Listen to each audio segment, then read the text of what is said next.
Hello, good afternoon, everyone. Thank you so much for tuning in with us, and on behalf of the Eagles team, welcome to PAK Challenge 2020. My name is Clarence, President of Eagles Inc. and Chairperson for the organizing committee of PAK Challenge 2020. It's my absolute pleasure. So sorry for the technical. It's my absolute pleasure to be hosting this year's virtual competition. What a journey so far with PAK Challenge 2020. With so much uncertainties at the start of the year, we knew that our initial big plans to have the finals around April or May would be impossible, and the prospects of it, happening further down the line was bleak at best. But nevertheless, my team and I pushed on, and we have been extremely encouraged by this year's overwhelming participation for the competition, and incredibly thankful to know that the student entrepreneurship scene in Singapore is still going strong and vibrant as ever. We are extremely heartened to see that our efforts to pushing back PAK Challenge 2020 as opposed to the has been validated. Although we would love to have hosted all of you in person as we have done so for the last 4 years of PAK challenges, the conditions do not permit it, and our health should always remain the priority. On another note, exactly 5 years ago on 10th October 2015, our donor and founders Ben Toon and Jeff Tung officially launched Eagles Inc. in SMU. And so today is our 5th birthday as a club and 5th year anniversary of hosting this startup pitch competition. Unfortunately, Jeff will not be joining us today for this special occasion as he's not been feeling well the past few days, and so he'll be spending some time to recover. But he does send his best to everyone here today. And so with that, I also wanted to take this opportunity to thank both Ben and Jeff for their generous donation at the start, and that has made so much possible for the club. He has helped us to continue to pursue our North Star, which is to cultivate and inspire students to take on the challenge of entrepreneurship, to act on their passion, to think of it as an adventure, and more importantly, to kickstart their journey into the world of entrepreneurship. So we totally encourage embodying the PAK values, PAK. We also want to thank them for their continued support to the local student entrepreneurship scene, especially during these trying times for startups and new ventures. Next, I would like to introduce Dean Gerry George, Dean of SMU's Lee Kong Chieng School of Business. We have had the great honor of having Dean Gerry grace our PAK challenges since 2016. And today we have the privilege of having Dean Gerry give us the opening address and officially kick off the PAK Challenge 2020 finals. Dean Gerry, please, the floor is yours, and thank you so much. Thank you, Clarence. First, let me say, apart from being Dean, my true calling is as Professor of Innovation and Entrepreneurship. So it's an absolute pleasure to welcome all of you today as participants, and also to thank our judges and everybody who's worked so hard to pull this event together. As I understand, we've had over 70 entries, and from those 70 entries, we are now down to 5 in the final stage. So I have to say this is an amazing achievement. So well done to all of you who are pitching today in the finals. This is incredible. You guys are fantastic. So thank you very much for all your effort in getting us here. I also want to thank Jeff and Ben for being wonderful stewards of entrepreneurship. When I talk about stewardship, I say that there are 3 things that matter: time, talent, and treasure. And I have to say that Jeff and Ben have given graciously across all, in terms of time, in investing their own talent and effort, in terms of trying to build the entrepreneurial ecosystem, and of course their generous donation that has helped us launch the Eagles Club, Eagles Inc., and then of course the PAK challenge that comes from that. I want to take us back to 5 years ago. So I have to say happy birthday, everybody. 5 years ago, and when we were having this discussion, we were talking about what would we name it, and then both Jeff and Ben went back and said we want to call it PAK, and then they had a person in mind, but the acronym stood for Passion, Adventure, and Kickstart. I think these three elements hold true today, and is wonderful to see that among the participants today. I wanted to also add a bit more about, because I'm an entrepreneurship professor, I can't leave any opportunity where I talk a bit about entrepreneurship itself.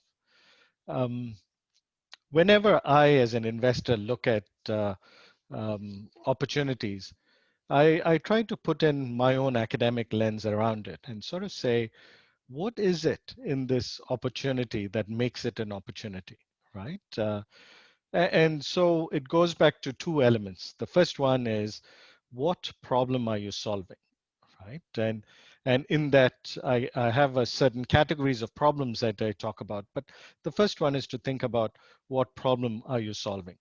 And the second one is actually to think about the business model. We've had fantastic master classes already. Thank you for our wonderful instructors in those master classes. And to go back to that initial thought to say, what problem are you solving? Is it one of access or reach? Is it one of information? Are you trying to provide information or get information in a way others cannot? Is it a problem of valuation in terms of understanding how much a particular service is valued at? Or is it a problem of coordination or trust? And finally, are you bridging failure of an institution? In other words, are you creating an environment where either some systemic problem exists and that you are bridging the systemic problem? So then you think about these categories of problems and then say, to solve, for example, a problem of access or reach, how do I then create a business model? And that business model, to me, has three elements. Clearly knowing what is your resource that you have, clearly understanding the transaction in terms of how are you going to bridge the customer and your suppliers or your inputs, right? So the transaction itself. And then what new value are you creating? So I call this resource, transaction, and value, and this idea of a narrative or a story behind it. So that creates the business model. So when you think about this and go back to the beginnings as you are pitching today, I'm sure you've memorized a wonderful pitch and it's going to be fantastic. But when you are going to action it and make it work and understand clearly, the opportunity is as good as the problem you're solving and the business model that you put to work around it. So with that, let me close and say, congratulations for getting here. Happy birthday to Eagles Inc. and the PAK Challenge. And it's wonderful to see all of you here today. So thank you very much again for our participants, our judges, our supporters, and everybody who's joined us this afternoon. So you are now open for business. Thank you so much, Dean Gerry. If you could just trouble you for a few seconds, we just want to take a quick group photo with the judges and the Eagles team so that we can just remember this great moment. Maybe I should just stop sharing screen and get into, and Ziwen, could you help to facilitate the photo taking? Okay, hold on. Okay, could everyone on the, yep. Okay, so Ziwen, let's take a photo in 3, 2, 1. Okay, maybe let's take one more. There is no Korean heart or anything like this or something like that. Okay, sure. Let's there you go. Let's do a Korean heart. Yeah, everybody. Okay, so I'm going to count it down again. 3, 2, 1. All's good? Okay, thank you so much. Thank you so much. Wonderful. Dean. Thank you. Enjoy the afternoon. Thank you so much for the address. See you. Yeah, and now we'll just go into the pictures. So just before we go into the pictures proper, I just wanted to introduce our judges for the finals today. So today we have 4 judges. We have our donor and founder, Benjamin Tun, COO and co-founder of Funnel. Next, we have Vihang Patel. We got the co-founder and CEO of Finaxa. Next, we have Kelvin Leung, the senior associate in Open Space Ventures. And lastly, we got Augustus, Augie, investment team at Sequoia Capital. Like I mentioned just now, unfortunately, we couldn't have Jeff on board. the other donor and founder of Eagles Inc. He's resting at home, and I'm sure he's wishing us all the best and wishes all the participants a good pitch round. So this will be the rough program flow for today. So we'll start off at 3 o'clock for the two pitches. Next, we'll go into the break at 15 minutes break, which will show some snippets and some interviews that we had with the participants and the final 5 participants that we are hosting this afternoon. Next, we'll go into the final 3 pitches, and then after the pitches, we're going to go into the judges' deliberation and the team interviews. So this is where the teams will actually, we'll find out a bit more about the teams themselves. We'll find out a bit more about the co-founders for all the final 5. And there will be some final lightning rounds that is going to be quite interesting. So please do stay tuned to them. And at 5:25, we'll have the short round of appreciation for all the people who have helped us along the way for PAK Challenge 2020, and finally the results to end off the day. So this is the schedule for the teams today.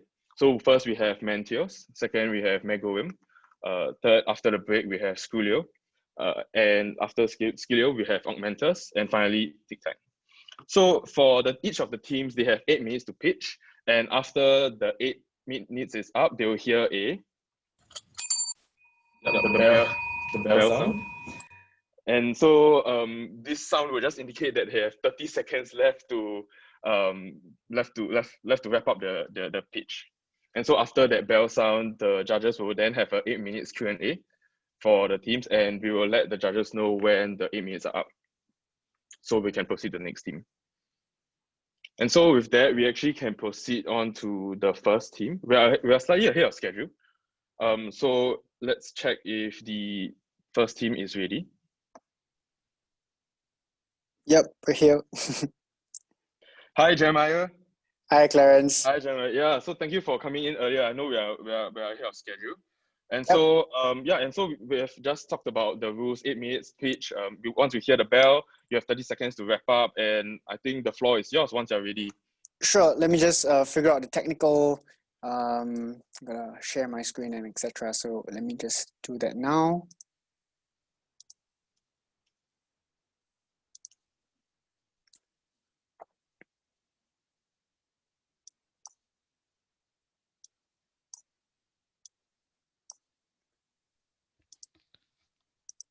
While Jeremiah is setting it up, Ben, how have you been? Very well, Prof. Good to see you. Good to see you. And thank you all to the judges. And of course, the whole Eagles team. It's wonderful to see everybody. Yeah, thanks everyone for pulling this together and for being a part of this. I mean, this is abnormal times, but this is the new normal, I feel. That's it. All right, can I just confirm that everyone can see my screen? Yes, we can. Yep. Okay. So Jeremiah, the time will start when you do.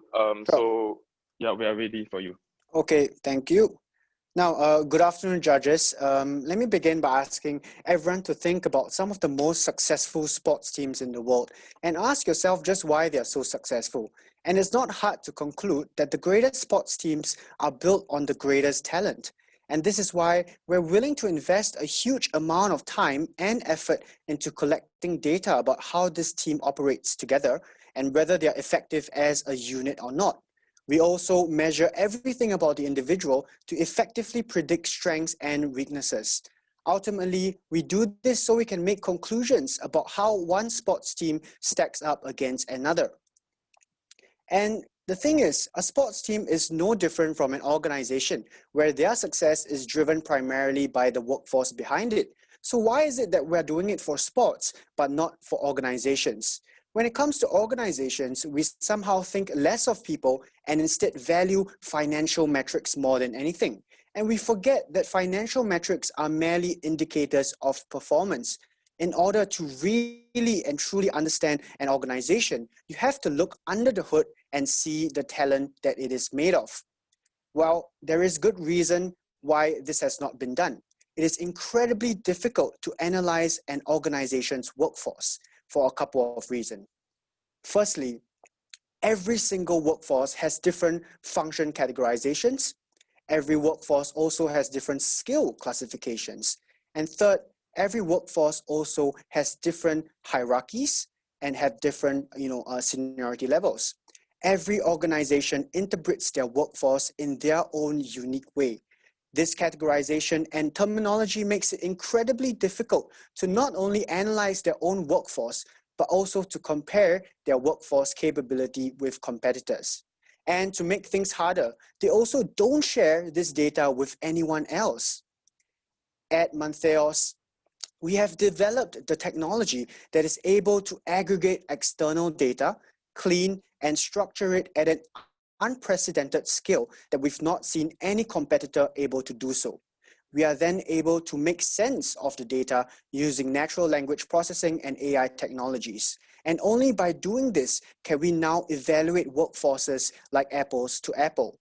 We are developing the ability to evaluate organizations by creating a universal language or benchmark for understanding workforce capability.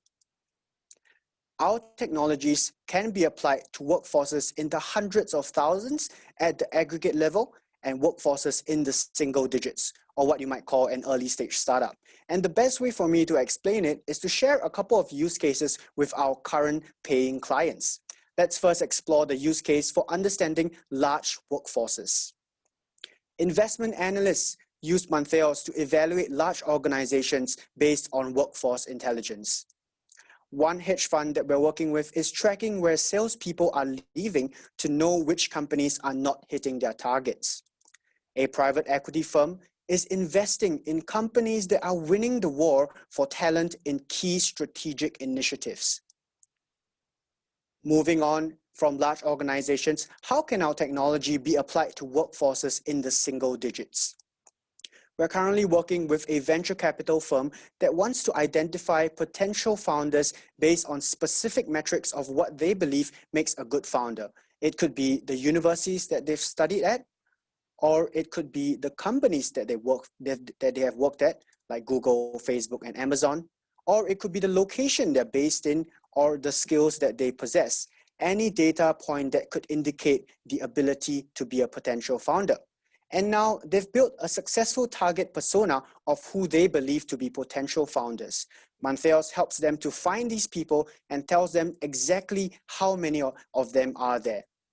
And more importantly, we allow them to be notified when they might be starting a new venture, which we're able to do based on a combination of different indicators, such as when they leave their current employment or they make changes to their social bio. And for the VC, this represents an opportunity to identify early stage startups before their competitors do and invest in them faster than anyone else. These are just some of the use cases that show how important workforce intelligence is in making data-driven business decisions. And that's just the beginning. We are building the technologies that will allow us to transform the way businesses think about their workforce and how they compete. We can identify which jobs are at risk of automation to upskill the workforce and be better prepared. We can also identify which market labor flows to and identify where competitors are setting up new markets so as to proactively refine market strategies to better compete. Ultimately, we will transform the way we evaluate organizations by creating an alternative standard for performance measurement using workforce capability. The market opportunity is huge as companies are increasingly recognizing the importance of collecting external data to drive business decisions. The good news is that we are at the forefront of using workforce intelligence as a metric for judging organizations. When we evaluate ourselves against our competitors, we can see that some of them are heavily focused on financial metrics for market intelligence, capturing and analyzing a totally different data set. Or they're measuring the right data sets, but for a completely different market. Finally, there are some companies playing in the same arena, but then struggle with data aggregation technologies to ensure real-time and multi-source data sets. Now, this puts us in an incredibly advantageous position that we must capitalize on. In terms of traction, I'm happy to share that in the short 4 months that we've been running Mantheos, we have developed both a web application and an API. We've also secured more than $76,000 in traction, with about $18,000 in secured revenue, while another $58,000 is in the sales pipeline. Our clients come from several industries, from the financial services space to HR technology and even academic research. And lastly, we're also a global business with our clients coming from all across the world. In terms of business model, our business model consists of a fixed project fee that is charged for the setup of the intelligence dashboard and software. This would include initial data extraction and if there are any custom dashboard features. The cost is calculated based on factors like data volume, data sources, and software features. Thereafter, we charge a recurring subscription for monthly access to the dashboard that includes data updates, monitoring, and alerts, with the cost calculated based on users, subscription terms, and data refresh frequency. With the $50,000 cash prize, we expect to utilize it across 6 months and therefore will be able to achieve 2 objectives. First, we're able to accelerate business expansion into the US and UK market. Second, we will be able to release version 2 of our web application in a much shorter time, and the money will be spent primarily on human resources and sales and marketing in the following proportions and breakdowns. My background is in ensuring the sustainable growth and development of the business, having worked in banks and VCs. I also have experience in working with people and talent at HR tech startup prior to starting Mantheos. I know that the right technical team is absolutely vital to the success, and so both my partners have experience in technical skills, both in platform development and data aggregation. Finally, I would like to end off with this. We think of financial metrics as the foundation of companies, of understanding companies, but these are merely indicators of output. They tell us the output of a complex machine, but not how the machine works, how to replicate it, or how to make it more efficient. Finally, with Mantheos, you can look under the hood to understand a company from the inside. Thank you, and I open the floor to any questions now. Thank you, Jeremiah. So now we have 8 minutes for Q&A. The judges, please, the floor is yours. Hi, judges. Hi, thank you, Jeremy. This is Kelvin from Open Space. Just a quick question on your input of data. How do you collect the data to analyze and further give an opinion on the evaluation of the performance? Thank you, Kelvin, for that question. So we collect data from external sources. They could be from sources like social sites like LinkedIn, like Facebook, or they could be more professional network sites like GitHub as well. And we're also collecting data from job portals as well. So there are multiple variety of different data sources that allow us to basically collect people data and company data. So basically you're scraping the internet on the multiple third-party database. Do you have any proprietary data source? Anything like that? So what's proprietary is not the data source, but what's proprietary is actually the data aggregation technology. So our biggest competitive advantage is that we can collect data at an unprecedented scale, whereby we're able to collect data faster and collect data in higher volumes that we've not seen anyone be able to do. And that's really our competitive advantage. So to answer your question, no, we do not have a proprietary data source, but we have a proprietary data aggregation technology. Thank you. Thank you, Kelvin. Hey, Jeremiah. Hey, Oh, sorry. Ben, go ahead, please. Cheers. Hi, Ben. Thanks, Agi. Hey, Jeremiah. Thanks for that. Hey. I like the presentation. I think you were very clear in terms of the Thank you. problem and how you're going to address it. I have some questions in relation to what you were talking about, NLP AI. Can you share a little bit more about what kind of work you're doing in NLP and AI? Are you looking at a more predictive kind of model? Because what I see now, it looks more like a rule-based model. People give you parameters, you scrape data, and then from there you do a filter, right? So I want to better understand NLP AI. I also want to understand how you scale. And last thing is I want to understand where your focus is at this point in time. You're looking at VC funds, PE funds. These are very different. You're looking at public markets, again, very different. You're looking at HR, very different. Which segment do you want to serve first? And in view of my previous questions, how are you going to take that to address the pain point of that focal client base to start off? Sure. Thank you, Ben. It's a couple of questions, so I hope I can all remember all of them. But let me break down the questions a little bit. So the first thing is how we're using NLP and AI.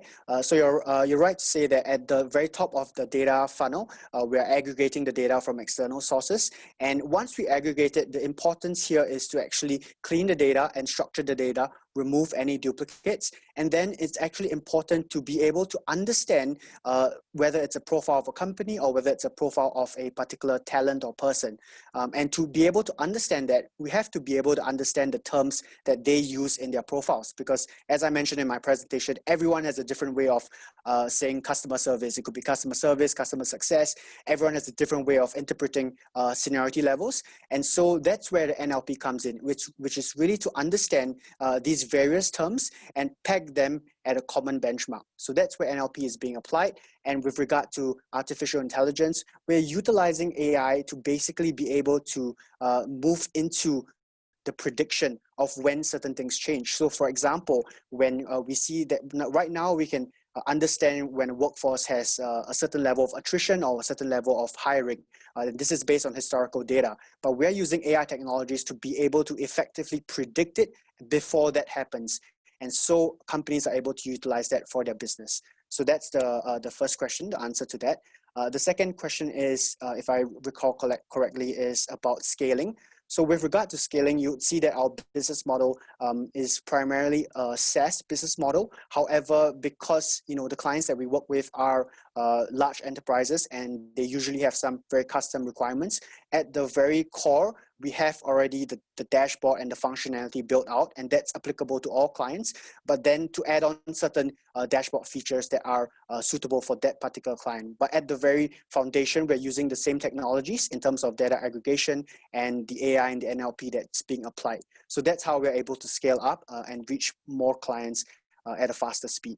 And in terms of the focus, which I think is your third question, which markets are we focusing on? Right now, we're heavily focused on the financial services market. And while you're right to say that each one of them are different, for example, a VC to a PE, they're totally different companies. But at the moment, we are serving both clients. And so this is only the beginning. After this, we are planning to move on to fully explore the VC space and fully explore the private equity space. These are the two main markets that we're focusing on. And that's just a super quick extension question, and sure. Just feel free to give me a short answer so that I'll give you some time, right? But what is the output that a VC fund expects from your system, right? And what levels of accuracy have you managed to achieve, say, from a precision standpoint when you backtest, say, your algorithms or your predictive analytics to and in respect with what a VC fund would expect? So just curious to find out. Sure. So in terms of VCs, the main use case, as I've shared previously, it's for deal sourcing and finding potential founders before and at the earliest point. In terms of accuracy, right now we're in the early stages of testing and launching out the software. So we don't have enough back data for me to be able to give you a credible answer. But what I can say is that the output that they're expecting is a list of potential founders, such that when they contact them, they're able to say, hey, I noticed that you left your employment recently and you fit what we think to be a founder. Are you by any chance starting a new venture? So that's the output that they want to have. Okay, thanks for that. Appreciate Thank you, Ben. Appreciate your questions. Hey Jeremiah, this is Augie from Sequoia. First of all, thank you so much for the presentation. It was one of the most beautiful presentations I've seen in quite some time. Thank you, Augie. I appreciate that. Sure. One quick follow-up question. It's a bit of an extension to what Ben just asked. I'm curious, given how varied your Lighthouse customers are, different industries, different use cases, etc. Can you describe a little bit the onboarding and integration process with each of these customers? And over the long run, do you expect this to be sort of a self-service platform, or will there be a heavy services component either at the offset or during the support phase? Yeah, thank you, Augie, for that question.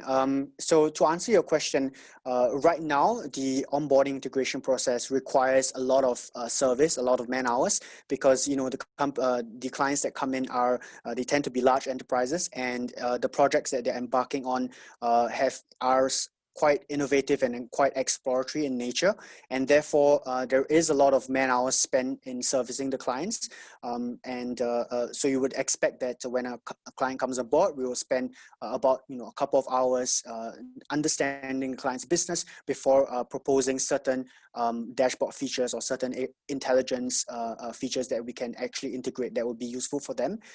In the future, when we scale up, we expect that there will be a core product that has already been built, and that's going to be common across all of our clients. However, when we do onboard new clients, we will actually go through a phase of understanding their requirements so as to recommend some of these additional intelligence features that they need that someone else might not need. So there will be a certain level of service to that, and that's mainly because we're mostly working with large enterprises that have very different needs. That's why, moving on from there, we hope to scale in the best way we can by having the common foundation product. But ultimately, we believe that success is quite determined based on the service that we offer our clients.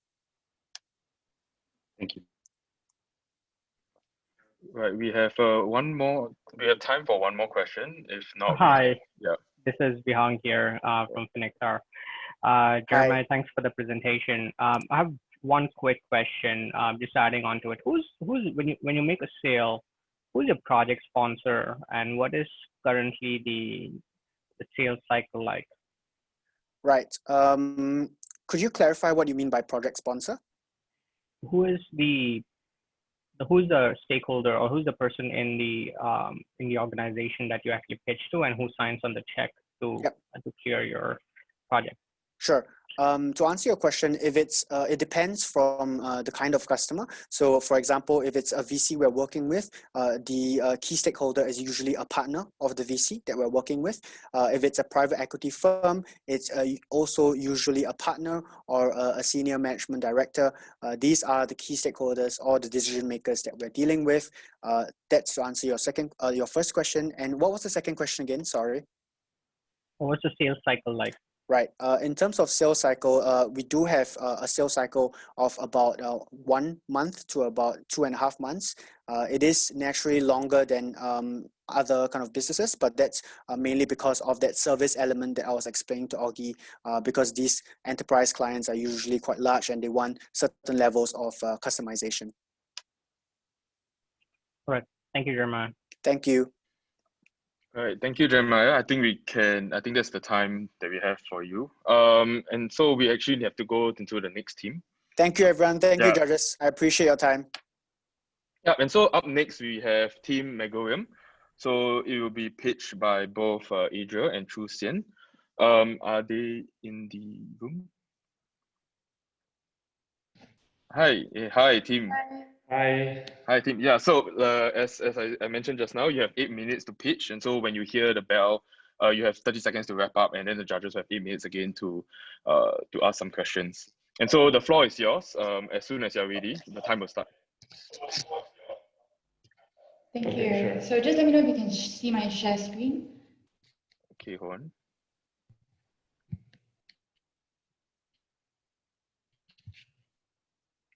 Yep, it's loading.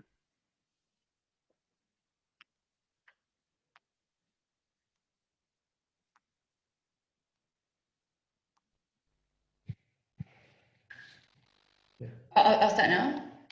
Yeah, you can start whenever you're ready. Okay, sure. So hi everyone. Have you ever been told that the reason for our plastic waste problem is that people don't recycle?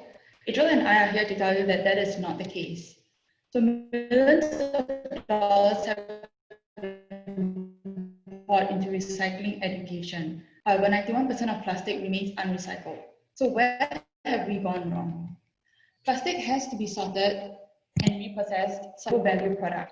This diminishes absolutely any form of incentive to recycle plastic, leading to 91% being unrecycled. So our solution is to convert it into a high value product, thereby re-incentivizing plastic recycling. Our entirely new material is made by chemically reverse engineering plastic-based properties into a road modifier. So to give you a better visualization on how we get waste plastic into road, the waste plastic is converted into a modifier and added into the current mix, whereby we get modified asphalt for road construction. So our technology consists of two proprietary components, the proportion of plastic waste blend and a stabilizer additive created entirely from our lab. So simply put, in every single one of these pellets, we actually have a specific blend of plastic waste, including our stabilizer, which ensures this entire blend is suited for road construction. So how far ahead are we? We have 3 years worth of pilot trials and performance reports, 6 years worth of research and test, culminating in 3 prototypes, whereby one has already been commercialized. So what I'm trying to say is that there's no shortcut to how we got here. LTA requires years of pilot trials and periodic testings before anything can be placed into the road. So the benefits of our technology. I've been talking about plastic waste for some time. How much can we actually recycle? In just 1 kilometer of road, we can recycle the volume equivalent to 1.5 million plastic straws, 100,000 plastic bags, or 60,000 plastic bottles. So just to make it a bit sweeter, we designed the modifier such that it can increase road life 3 years, saving LTA up to 100. Other societal benefits include less defective roads and reduced accident risk, among others. So we are proud to say that our technology is aligned with UN SDG Goal 12. So waste is now a circular material whereby we take plastic waste and convert it into a modifier and send it to the plant, whereby new construction material is churned out for road construction. At the end of the day, the old material can be retrieved, sent back into the lab, and churned out as fresh construction material. So you can see plastic is now kept within the construction loop, and it is never a waste again because it can be used repeatedly. So taking a look at the economics of our technology, our revenue model revolves around licensing of our technology as well as the sale of stabilizers. As you can see, waste management companies are actually spending almost $97 per ton of waste on the waste plastic to send it to the incineration centers. So to put things into perspective, waste management companies are actually sending around 2,400 tons of plastic waste per day. So, basically to incentivize them, we are telling them that by using our technology, you can actually utilize the same plastic to generate $250 worth of profit. So moving forward, the waste management companies will then create those road additives to sell it to the asphalt manufacturers. So why would they actually use it? As of now, current asphalt mix costs $57 per ton. By utilizing our technology, we can see a cost savings of around 6.4%, and this generates around $5.4 million worth of savings. So to sum it all up, what we're trying to say is that our technology is basically incentivizing the different stakeholders in our current ecosystem. So moving forward to our market validation, we have run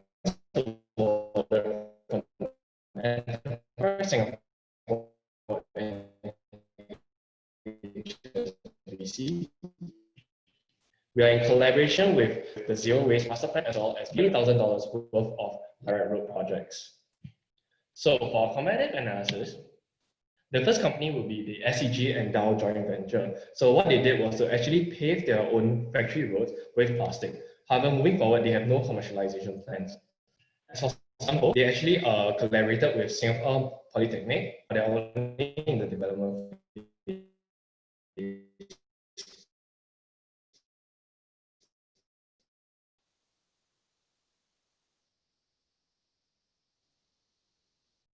Main competitor would be Magorium, who is the first in the world. As for our company, we are the second in the world and the first in Asia. What makes us unique is that we are able to utilize a wider range of plastic, and essentially we are a cheaper and more effective recycling solution. As for marketing strategy, our first goal is to actually work with the construction companies in order to build credibility as well as traction. Moving forward, we will then start to approach the waste management companies who are essentially our main target clients. In terms of our expansion, we'll then attend Ecotech as well as construction exhibitions in order to form a network with international stakeholders as well as to raise awareness of our technology. So more about our past, present, and future. This was an idea and research in 2014. We then went on to present it in an international conference in 2017. So we're currently incubated in these 3 incubators as well as clinch our first paid project in September. So we have also been shortlisted for these 5 programs, and we are commencing work now on our second project. So we do intend to patent our technology in the Asia market, as well as concurrent collaborations with A-Star on further research. So other commercial deals include a third project and also other licensing negotiations that are ongoing currently. For our future, we intend to do a first round of fundraising to upgrade our lab and capacity for commercialization domestically. We will then work on increasing the number of licenses. We'll go on to the second round of fundraising when we are sure that we are ready to scale up into the Thailand market and penetrate new industries. So why Thailand market? They have an immense road infrastructure potential of $1 billion and also sustainability commitment with regards to plastic waste management. We've identified a collaborator, Tipco Asphalt, the largest asphalt manufacturer in Thailand and Southeast Asia. So currently, Adria and I are in the midst of customizing some blends for them because of the differing road specs in Thailand and Singapore. So new industries we've identified are waterproofing industry and thermoplastic. So why these two industries is because the core materials that is being used in these two are actually exhibit extremely replicable characteristics which are used for polymer formula. So with regards to our projected financials, in sync with our marketing strategy, we are currently focusing more on the direct projects in order to gain traction, and credibility. So with regards to that, our margins are definitely lower because we actually have to produce road additives ourselves. However, from 2023 onwards, you can see an exponential growth because of the emphasis on the licensing deals, which are higher in margins. So in terms of capital outlay, for the very first tranche, as mentioned by Tristan, will be to actually focus on our upgrading of our laboratory as well as to commercialize in Singapore. For the second tranche, we'll then be focusing on the cross-geographical as well as cross-industrial expansion. So more about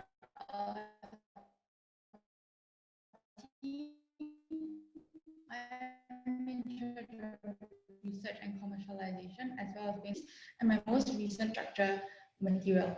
So my co-founder, Adriel, is in charge of finance and BD. He's a serial entrepreneur who co-founded 3 startups, with the most recent one being Fluidics. So it's incubated in both SMU IIE and Innovate 360. Sunghoon, who is our mentor and the brains behind the technology, has 40 years worth of experience leading a civil engineering firm and asphalt plant. He also co-authored 3 relevant research journals on plastic waste conversion. Alfredo, our operations guy, has 17 years worth of asphalt industry experience and also has expertise with regards to accredited testing and LTA regulations, which really is very valuable when it comes to formulating any form of material which goes into the road. So thank you, and do join us on our journey to paving our way to a sustainable future. Thank you, Magorium team. I think you did break up a little during the pitch itself, so around the competitor analysis and the capital overlay part. So the judges, now you have 8 minutes to ask questions, and you might want to clarify some of the portions of the pitch just now. Yep, so judges, over to you. Thank you, team. I just want to clarify on a point on the traction part. I think there's a slide that says who you're in discussion with, who you're contracted. It's okay to show that slide again and walk us through. Just want to understand a bit who you're working with. Sure. I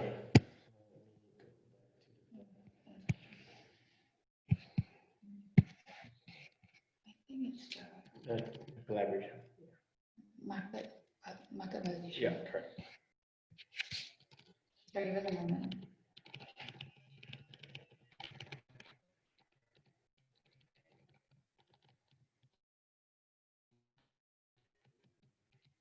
Is it this slide? I can't see this. No, I'm seeing the team slide. Yeah. Can you see it now? Can you see it now? Yeah, showing the team slides. Yeah. Give me a moment. I guess can just verbally go through it as well, right? So just want to get a sense of, like, in terms of the level of discussion, like who you are working with right now, who are signed, who are in advanced discussion. So on the commercial traction part. Sure. Yeah, the slide. Can you see this slide? Yes, now? yes, perfect. Okay, so for BP, even though it's a UK firm, they have told us that they have plans to actually expand in Asia. So we are actually talking to their venture arm right now because they're actually very interested in sustainable technology and material.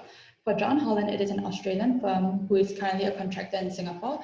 Right now, they have agreed to allow us, subject to all the tests that we do and the results, It allowed us to actually do a trial in the most recent. We actually flew down last year to the headquarters.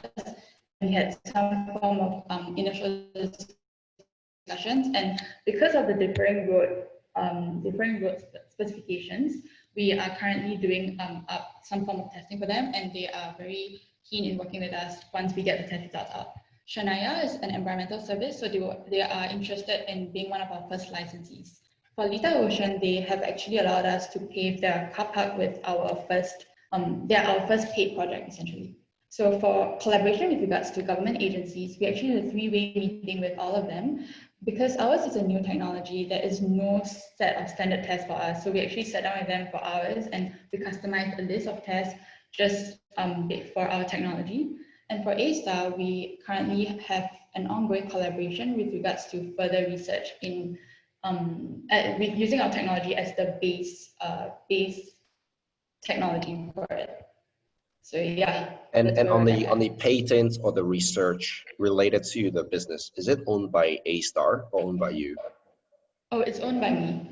Okay. Owned by us, owned by the startup. I think just to clarify, for the A-Star part, we are actually working with them in terms of the expansion of our technology. So the base technology is still ours, but we are exploring other options in terms of exploring other industries itself, as mentioned by Tristan previously. Got it. Thank you. Hi, this is Dihang here. Just wanted to clarify two aspects around the patent. One is this a patent registered in Singapore, or have you applied for the PCT registration as well, and has it been granted outside Singapore? That's one. And the second one is, have you done a patent scan to see if there are similar other alternatives that are available in the market that are also patented, but of course there could be different technology altogether? We're currently talking to the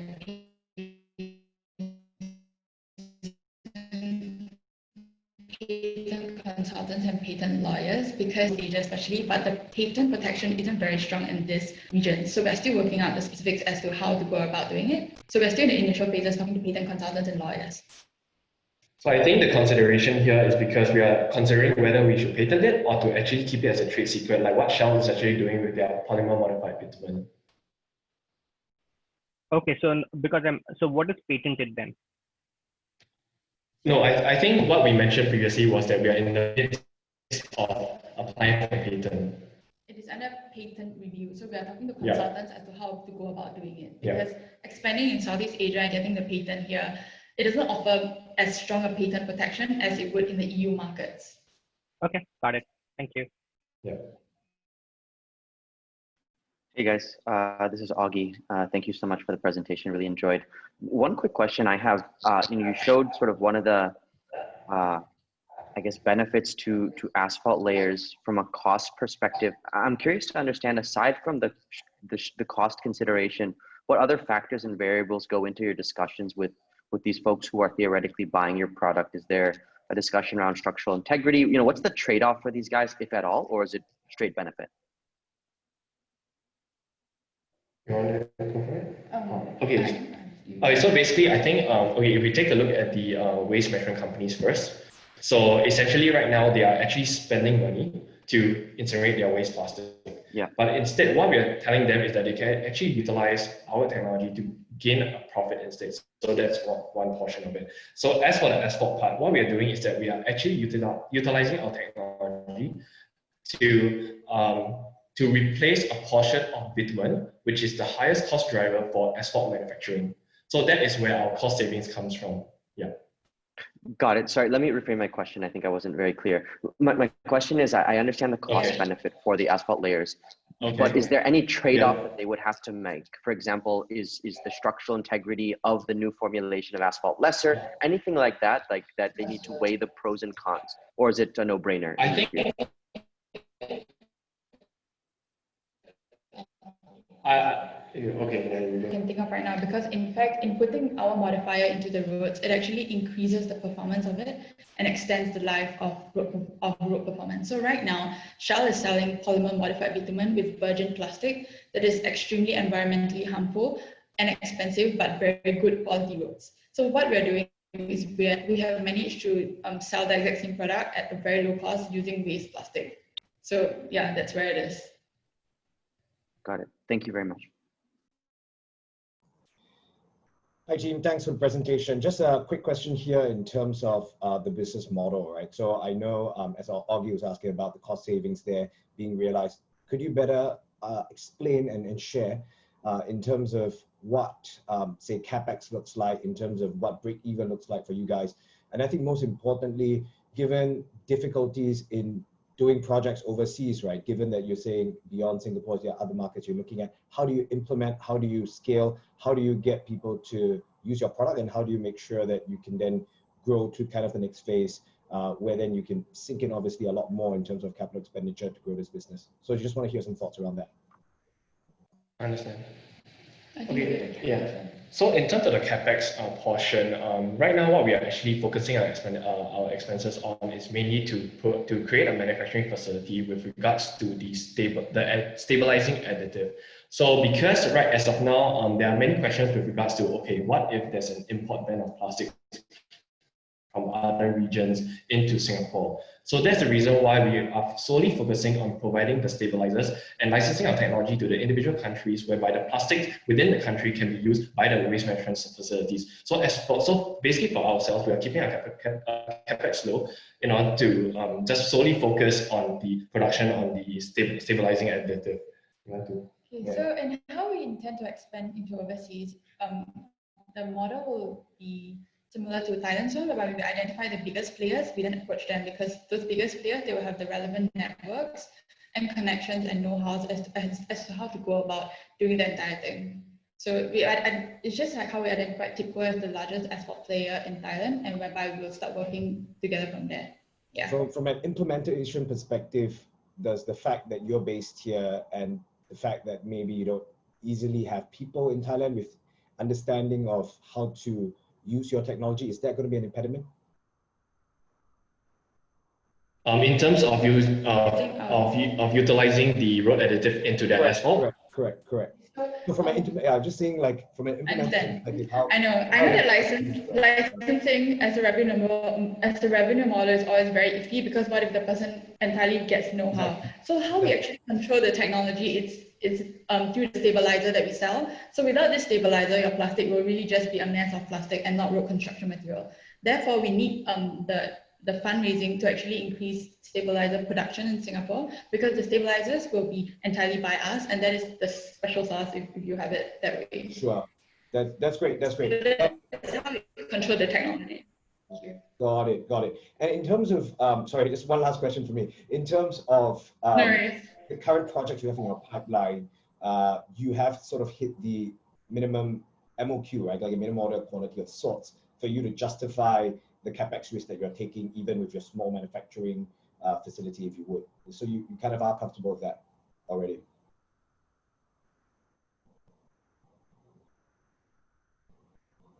Sorry, I couldn't really catch the question. Yeah, no worries. I'll repeat again. I was just asking in terms of a pipeline of existing projects, right? I was just wondering, that has kind of hit a minimum quantity or amount justifies the CapEx. Yeah. So I just wanted to get a sense of I think in the sense as of now, because we actually are in talks with a few waste management companies. So that is basically our justification for the utilization of CapEx funds. So they have sort of an LOI of sorts, or where are you in terms of those negotiations with them? Just wanted to. We already had CapEx. We already have two on board with us, whereby the moment we are ready to push out, they will license the technology, because I think everyone's pretty sick of paying to incinerate the plastic waste they collect. Okay, got it. Thanks. No problem.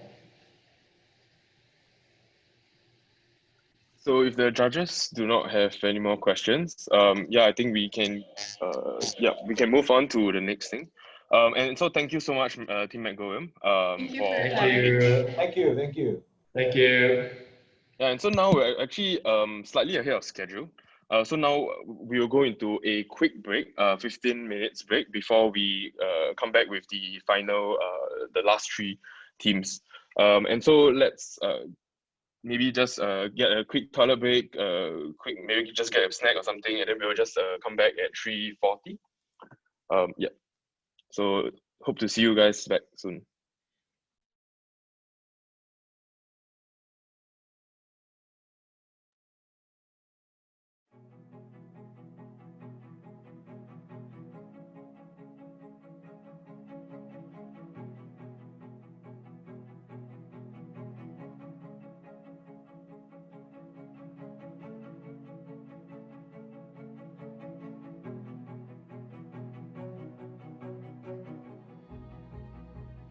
Hi, I'm Daryl, co-founder of Augmentus, the world's first full-stack and code-free AI robot programming platform.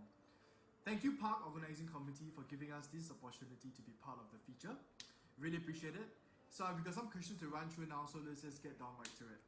First question, what do you think of the PAK Challenge 2020 and how has this challenge helped you and your team? I mean, the PAK Challenge is incredible. I believe it's the largest student-centric startup pitching competition in Singapore. And to be able to meet and interact and be part of this community of student entrepreneurs and hustlers from all over Singapore, from different universities, I think it's a very rare opportunity. And just seeing and knowing that these companies are out there and they are doing some really incredible things. I mean, like I think Skilio is one of the finalists as well. They're doing soft skill developments and trainings. So it's really exciting and inspiring just to see all these student entrepreneurs, even in the midst of like midterms or finals, right? They're still hustling out to achieve their dreams. That alone is really something that is really this privilege to be part of this community. Yeah. So thank you, PAK.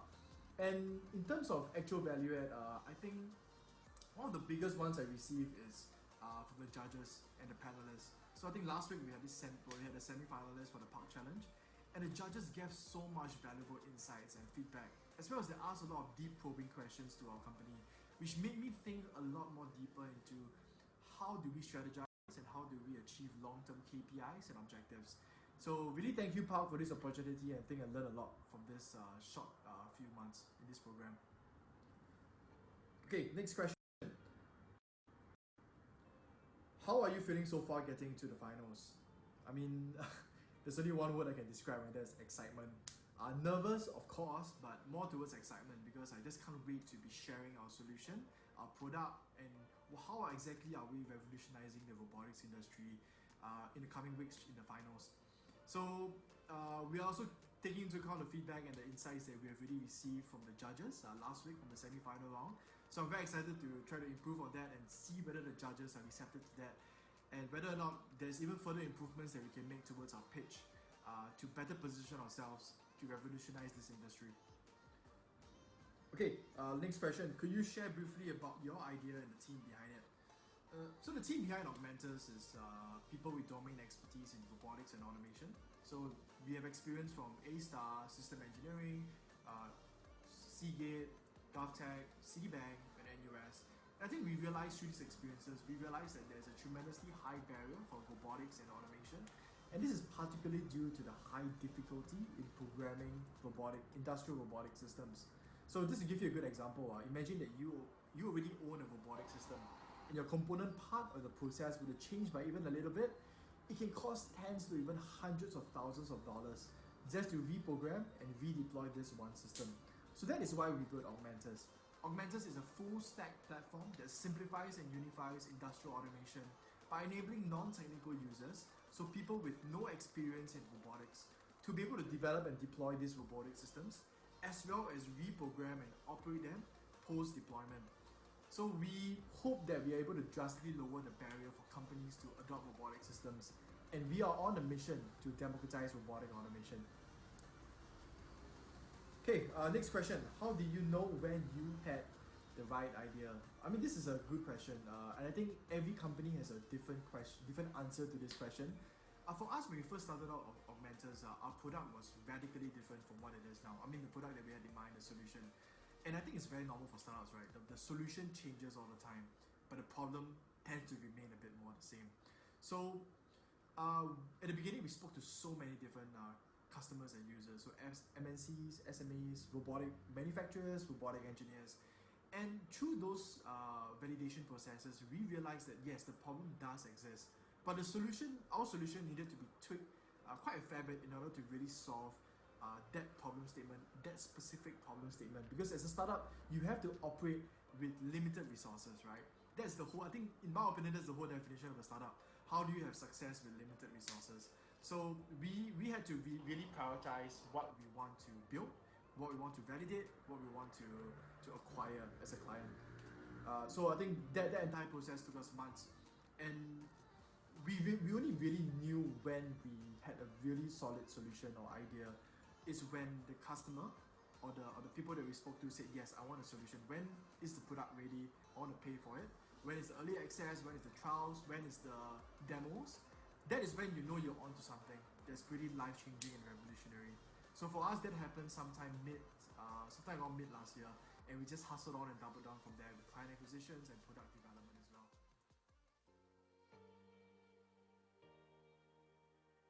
Well, Skilio is an AI-powered soft skills development platform. We empower education institutions to capture and track soft skills development of their students in the program that we run in school. Right? I met my team in university, and we felt strongly about how unprepared youths are for the future of work.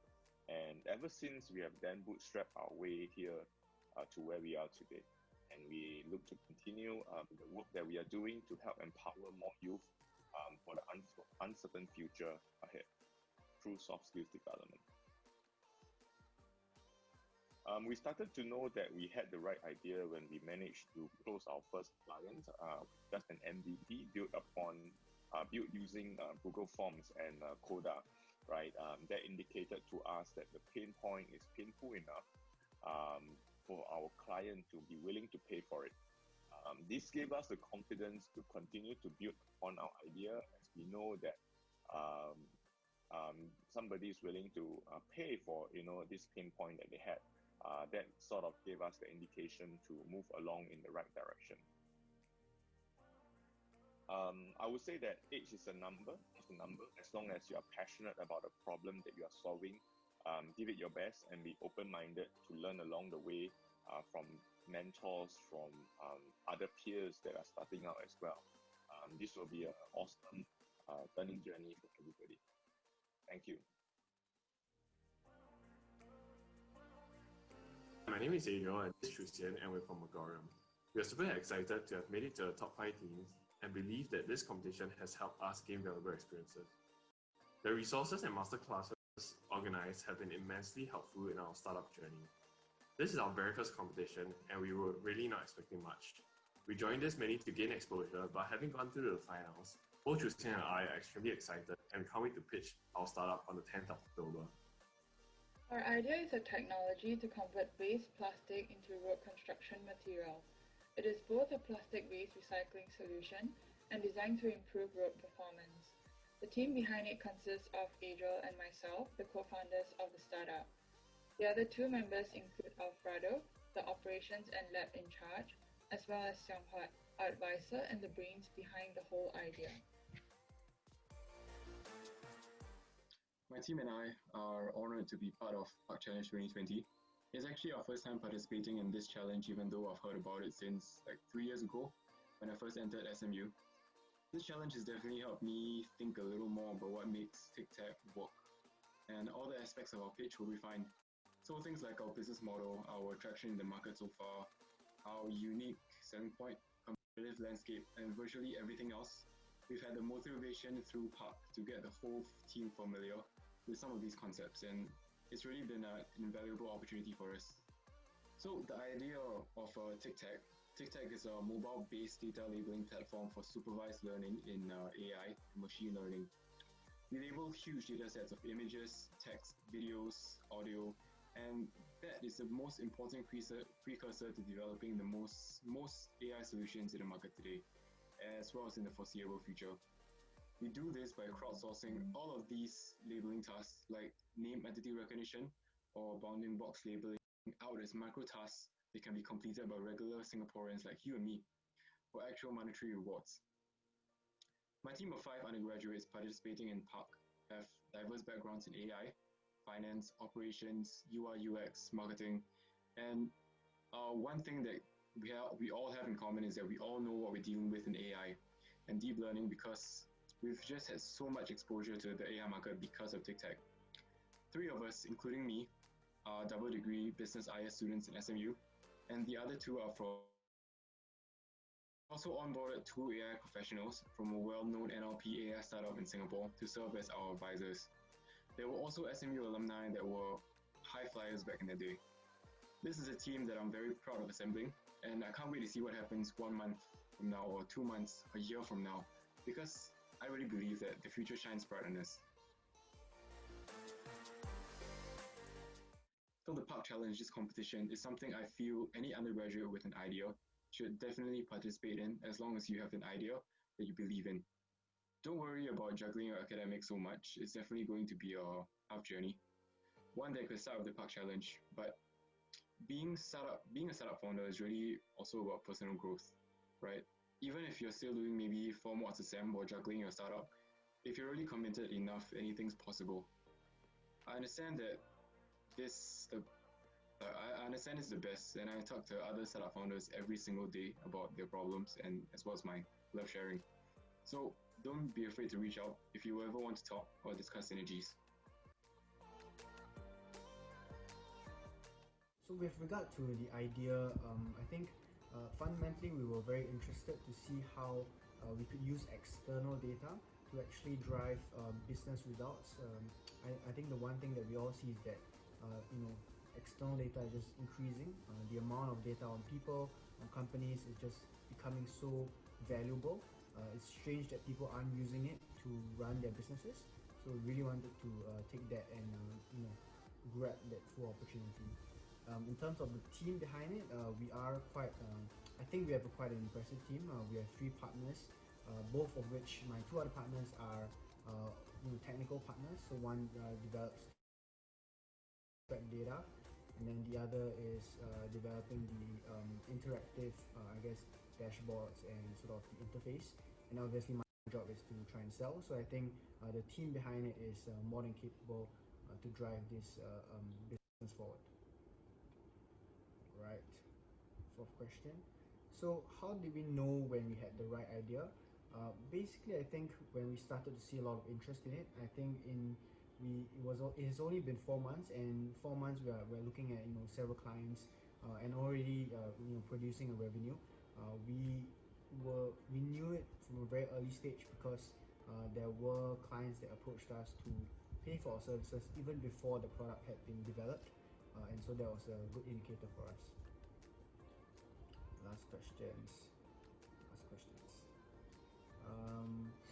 So for future PAK Challenge participants, I think that this is a great platform for you to showcase what you might have in terms of a business idea, whether you're at a very early stage or at a slightly more mature stage.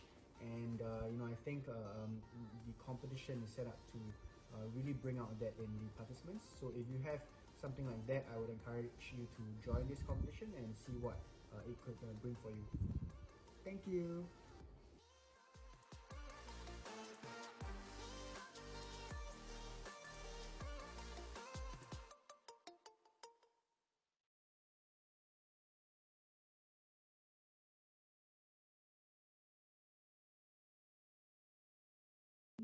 Hi everyone. I hope you're back. Yeah, maybe we have 2 more minutes to the break. I think we can just just chill out for a while till the judges come back.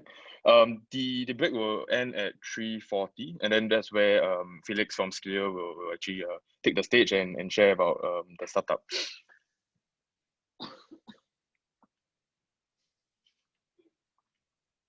Hi Felix, are you ready? Is everything okay with you? Hey Clarence, can you hear me loud and clear? Yeah, you can hear you loud and clear. Yeah, so give us a moment, maybe just a minute or so that we can just give some time for the judges to come on board. So thanks so much. Yeah, thanks so much for coming on board earlier than expected. No worries. Yep. And just give the judges some time.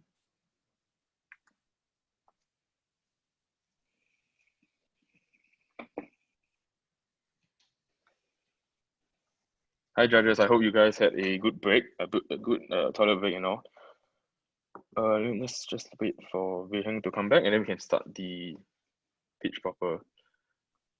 Right, so yeah, so all the judges are back. We actually can just start on the dot. So like I mentioned, the teams have 8 minutes to pitch. For yourself, you have 8 minutes to pitch, and once you hear the bell ring, you have 30 seconds to wrap up. And so the judges will have 8 minutes to ask some questions as well, find out a bit more. So without further ado, the floor is yours. You can start anytime, and the timer will start when you do. Sorry, are you able to see my screen? Yes, very clear. Okay, awesome. Hi everyone, I'm Felix, founder and CEO of Skilio. As a student myself, I'm afraid. I'm afraid because I'm seeing newspaper articles like this, warning us that AI and automation is going to displace many jobs of the future. And with COVID-19, this has accelerated the kind of pace of disruption in the future of work. And we believe that soft skills are increasingly the future skills required for success. In fact, 60% of jobs will be soft skills intensive by 2030. And a whopping 92% of HR managers says that soft skills matter as much or even more than hard skills when it comes down to hiring.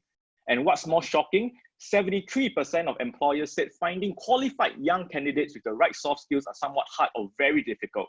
And this means that only 3 in 10 students are employable with the right soft skills. And I'm not the only young people feeling this way. Young people around the world feel schools do not prepare them well enough for the future of work. And we believe that schools themselves are starting to see this change and have been trying to implement solutions like team-based learning, service-based learning, camps and workshops to try to plug the soft skills development gap. However, these activities are usually once-off, and schools lack an effective method to track soft skills development over these once-off activities. Therefore, we have introduced Skilio, an AI-powered soft skills development platform, and we empower education institutions to track soft skills development in a pedagogy-rooted and data-driven way. Our unique value proposition to education institutions lies in 3 areas. Number 1, we have a centralized platform to help students to document soft skills journey during their schooling years. And the platform is also designed to be pedagogy-rooted in experiential learning and reflective practice. And lastly, this is AI powered to bring personalized and data-driven insights for all students at scale. And this is how it works. We have a dashboard that stores all the school activities and programs that a student are part of in the school, right? And this platform is deliberately designed to be able to accommodate all kinds of school activities, from your CCAs to one-to-one coaching, internships, community service, and so on.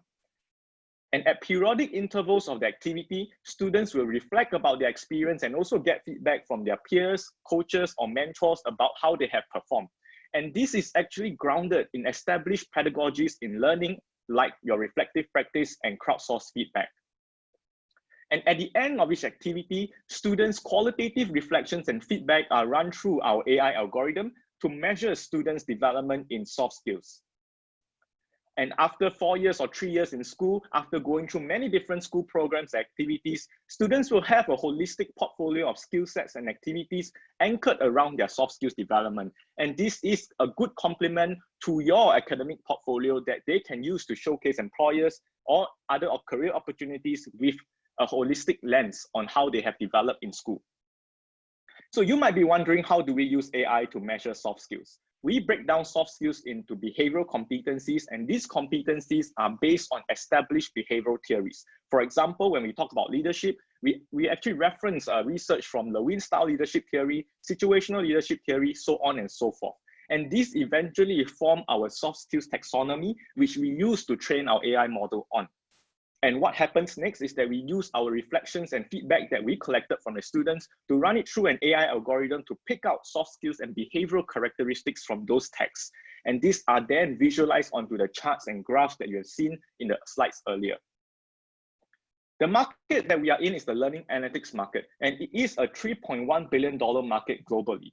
And it is set to grow at a CAGR of 26% from 2016 to 2023. In terms of our competitors, we are the only student-focused soft skills measurement and tracking platform in the market right now. And we make money through a B2B tiered-based subscription model sold to 2 main client types. Number 1, youth training organizations that organize youth programs for youth, and we charge them on a per student per month basis on the length of the programs that they run for the youth. And for the schools, we actually charge them on an annual license kind of arrangement based on the number of students that they have on the platform with us. And we also have a dual-pronged go-to-market strategy where we actually have an affiliate program where we partner our training companies that we work with to upsell our software with the schools that they run their programs with, as well as a 3 months free trial program to schools to pilot in their curriculum or programs that they run in school. And these strategies have allowed us to attain traction in Southeast Asia with a suite of pilots and paying clients in Singapore, Vietnam, and Indonesia. And we are also in advanced discussion with several IHLs and polytechnics in Singapore to roll this school-wide. Our clients, we are well loved by our clients and their end users alike. Our platform has allowed them to be able to demonstrate impact measurement in the programs that they run, especially around 21st century competency skill sets. And for their end users, the students, it has been able to allow them to be more aware of their transferable skills that they have acquired in the programs that they took part in, as well as the portfolio being a way for them to secure internships or employable opportunities. In terms of our financials, we have already garnered 10K in pre-launch revenue, and we are on track for 100K ARR next financial year. And in our beta launch only, we already have more than 315 students onboarded on the Skilio platform with 4 confirmed clients and 6 key accounts in the pipeline. In terms of our roadmap, we are intending to launch the platform by the end of this month and continue to iterate and grow sales to meet our first half target of next year. And we are aggressively going to expand overseas in the second half of next year and raise a pre-seed round. This is my team. We are a complementary and diverse team with skill sets ranging from business development to psychology, as well as software development. And we have bootstrapped our way to where we are today, demonstrating our ability to execute against the vision that we have for our team. We are also backed by esteemed mentors with experience in psychology and education, and they have been instrumental in helping us to get to where we are today. And with that, I hope that you can join us on this journey as well, to empower our next generation with the skills to succeed, especially in the current uncertain and volatile future that our youth are about to enter. Thank you.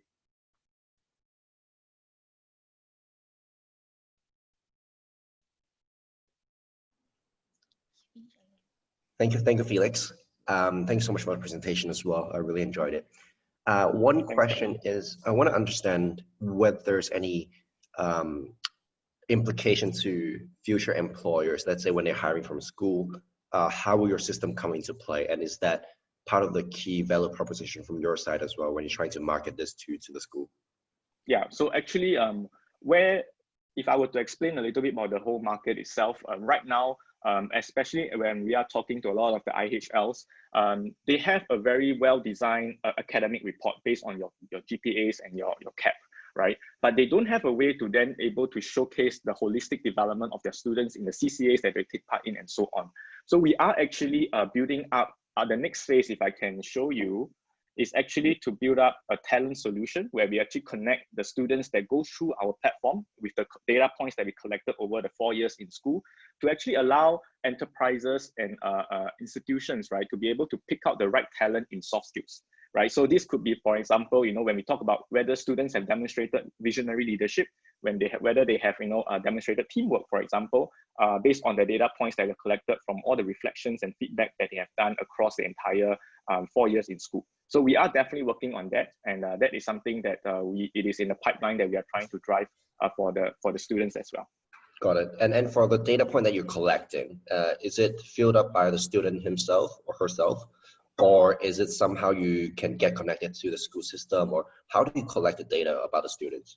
Yeah, so actually, interestingly, many of the school programs already require students to do some form of reflections, as well as getting feedback from people that they work with. And a lot of this process have been very manual based. It's either done on a paper or done it through Google Sheets or Google Forms, right? And where we come in is the fact that can you then put those data on our platform, right? And for us to make some form of deeper analysis using our AI algorithm to pick out soft skills from those reflections and feedback that they have received. And in terms of this is how we then add value to the students and the programs that they run. Thank you. Thank you. Hey Felix, Ben here. Thanks for that Hi, Ben. presentation. Yeah, enjoyed it. Just a quick question, right? Can you take us through our typical sales cycles? Like, I mean, one of the issues working with universities, IHLs, is that, you know, they obviously do quite a bit of diligence, right? In terms of pedagogy and how do they trust your product, right? Can you take us through sales cycle, run us through some of the challenges, and also tell us how you kind of navigate through those challenges that you face with working with universities? Because I'm just trying to see how you can scale this, right? It's like, it's long sales cycle, each of them bespoke, and then like Kelvin alluded to, each of them have the different ways of tracking. Like, how do you solve these challenges? Just feel free to share. Thanks, Ben. I think you rightfully pointed out a lot of the challenges and frustrations I have every day.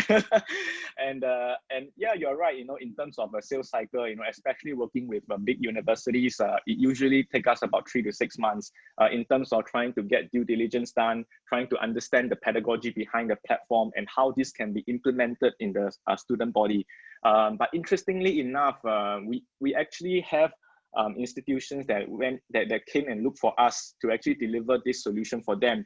And I can't really say who right now, but the thing is the fact that a lot of the schools already have plans to make a platform like that in their school system, especially in Singapore. And I think we just came in at the right time, you know, to really show them that we are actually focused on building this solution right here. In terms of scalability, we are not stopping at a B2B play. Right, we recognize that a B2B strategy at the start is for us to gain profits and also really to build a sustainable business going forward. But really going down the road, we are looking at a B2C option as well, where the students are actually able to use this platform for free. And we have a freemium solution that allow us to, for example, be able to certify them in certain programs or volunteering actions that they do outside of school. And so the idea is really to be a B2C in the future where students can actually just, you know, key in their CCA records, you know, as they go through volunteering programs in secondary school, they can actually key on the platform as well. And that's where, you know, we are looking at the scalability portion. And hopefully with all the data points that we collected, we can then make this as a useful product that, you know, employers or corporates can look at when they're hiring fresh graduates out of university or you know, from institutions. How do you, sorry, just a quick follow-on question, right? How do you deal with data privacy? So I think that is a very important thing that we are working on. Especially we are going for the ISO 27001 certification to ensure that, you know, we have a secure security on especially protecting students' data. This is a very, very sensitive thing, especially to schools. And that's something that we are in the midst of actually applying for and actually getting somebody to actually audit the entire process. All right, thanks so much. Thanks, Felix. Thanks, man.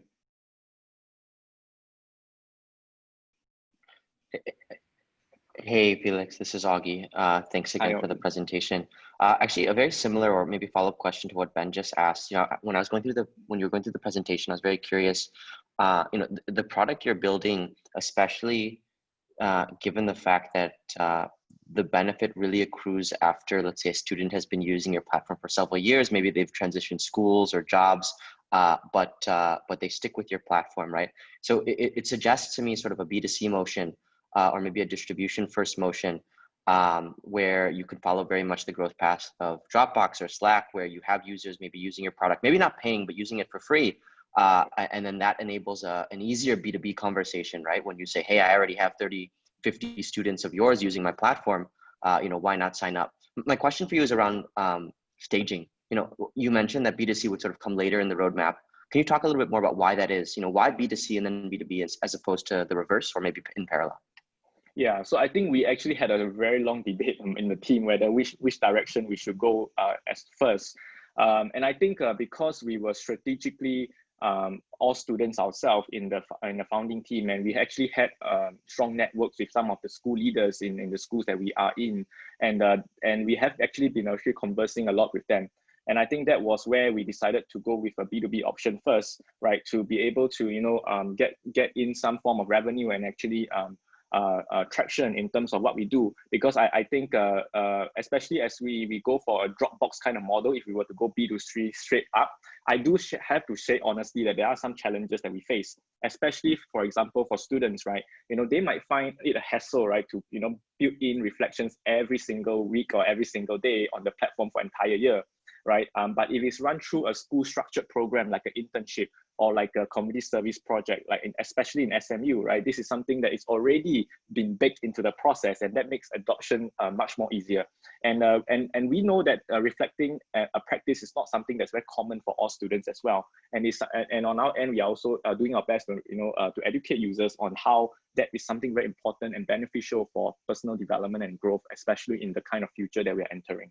So that was the thinking behind, because there were already programs and that are run using the methodology of reflections and getting feedback. So we found that as a lower hanging fruit. So actually B2B schools are actually the harder fruit to go for, but the lower hanging fruit besides that was actually the training companies that are running youth programs, communication programs for the students, right?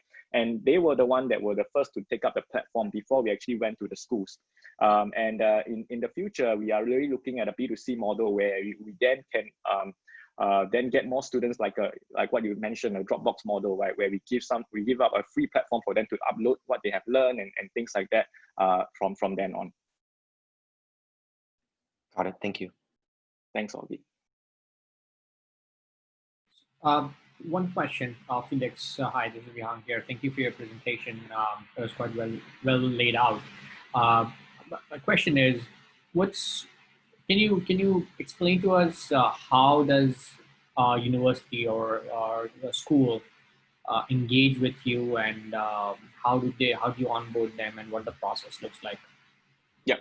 So for the youth training organization, our first segment of our customers, usually we onboard them through our already done platform, right? So we actually have a solution that's already there, and we actually basically onboard the students that are that sign up for the program through a Zoom call, as well as to teach the administrator how to operate the platform. So that's actually a once-off engagement. So once the administrators know how to actually operate the platform, onboard the students and things like that, they do it on their own for the subsequent programs that they have signed up with us. For schools wise, like what Ben alluded to, a lot of them, they want customized solutions. So this is where we have to then sit down with them and work out some of these features or solutions that they want inside this platform. So for example, some of them would want to have different frameworks to use, right? Especially because universities, they already have some sort of framework that they have. And that is where then we come into, actually we do charge extra for those customization that we do for the universities. And once the platform is ready, we actually engage we actually go through a class and onboarding for all the staff that are in charge of all these different programs. And they are the one that eventually onboarding all the students onto the platform. Got it. Thank you, Felix, for that. Thank you.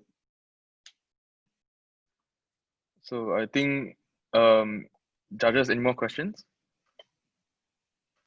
If not, we can proceed on to the next team. And thank you so much from Felix.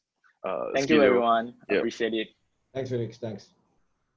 And for the next team, we have Daryl from Augmentus. Daryl, are you in? Hi, Daryl. Yep. Hi. Hi. Can you hear me?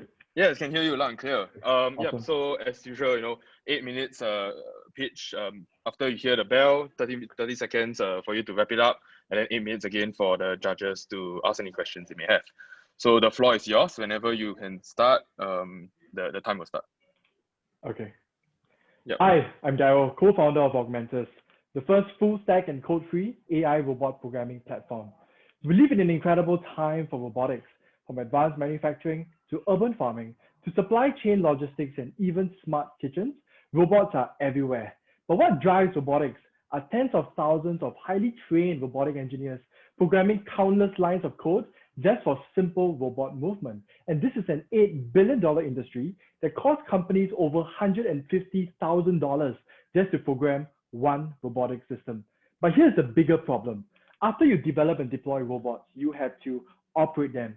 And current systems are akin to black boxes, where end client operators have no clue on how to reprogram them. And this is a $16 billion problem that costs companies tens to even hundreds of thousands of dollars, where the component part or the process were to change. And for high mix, low volume processors, it can be just downright plain impossible. That is why we built Augmentus. Augmentus' proprietary platform enables non-technical users with little to no experience in robotics to be able to develop and deploy robotic systems, as well as reprogram and operate them post-deployment. And this is all done on an iPad. Users simply select the different robotic arm brands and equipment that they want, begin drawing robotic waypoints in a sub-millimeter range while adjusting various I/O inputs as well as parameters. Then our software will auto-generate the most optimized and efficient robotic path, taking into account the environment to avoid obstacles as well as collisions. For the more technically inclined user, he can view the code that is instantaneously generated to edit and verify. And before deployment, the user will run a real-time, real-world simulation of how the robotic arm will move as well as operate, which is particularly crucial for safety considerations. And if the user would like to incorporate intelligence in the robotic arm, he can train as well as integrate the AI models, code-free, drag and drop style, all done on the iPad. So now that he has developed, it's time to deploy. And as you can see, the robotic arm moves and operates exactly like how it did in the simulated environment. Our software is also good for applications that require high accuracy and low tolerance, as you can see in this video that mimics that of a welding application. Take note of how low the tolerances are between the any factor and the component. Here's an AI robotic system that's been fully developed using the Augmentus platform. Take note of how the robotic arm dynamically adjusts even with human interference. And these three applications would normally take weeks for companies to program. But using the Augmentus platform, it took less than 30 minutes. Augmentus is the world's first full stack platform that unifies and simplifies industrial automation by providing code-free robot programming, OLP robot programming features, no CAD, and a seamless hardware setup, and a fully integrated AI model builder. So we make money in two ways. Firstly, through a robot developer license that's charged on a per year basis, and a robot operator license that's charged on a per year, per robot basis. And we work closely with system integrators and hardware manufacturers that continuously need to develop and deploy robotic systems for their end clients. And they use the Augmentus developer license to program robotic systems 10 times faster at 1/10 the cost. And post-deployment, their end clients will use the Augmentus operator license to easily reprogram and redeploy their fleets of robotic arms, which is particularly useful for high-mix applications. Our clients have really experienced 60% cost reduction and 10 times faster programming across a wide variety of applications, from AI-based harvesting and pollination in urban farms, automated spraying, electronic part inspection, and pipe welding. We have partnerships and projects with some of the world's largest robotic arm manufacturing brands and their clients, such as Universal Robots, Nachi, TM, and the companies that we have engaged with has a market share of over 50% of the global industrial robotic arms market, making us well positioned to disrupt this industry. The company was first founded in November 2019, and since then, we've managed to hit our 5-figure revenue targets. And we are on track to onboarding 50 companies, securing 200 paid licenses, and projecting an annual recurring revenue of $600,000 within the next 18 months. If given the opportunity, we'd like to use the funds to complete our existing projects, onboard our 7 pipeline projects and partners to prepare us for the launch of the Augmentus platform in early 2021. So this is our team of all-stars that have domain expertise in robotics and automation with experiences from A-Star, System Engineering, IMDA, Citibank, Seagate, NUS, as well as Bumblebee. And we are on a mission to democratize robotic automation. So join us. Thank you. Thank you, Daryl. And so now the judges, the floor is yours. You have some time to think about the questions and you can ask them. You've got 8 minutes. Okay. Judges, your floor. Yeah.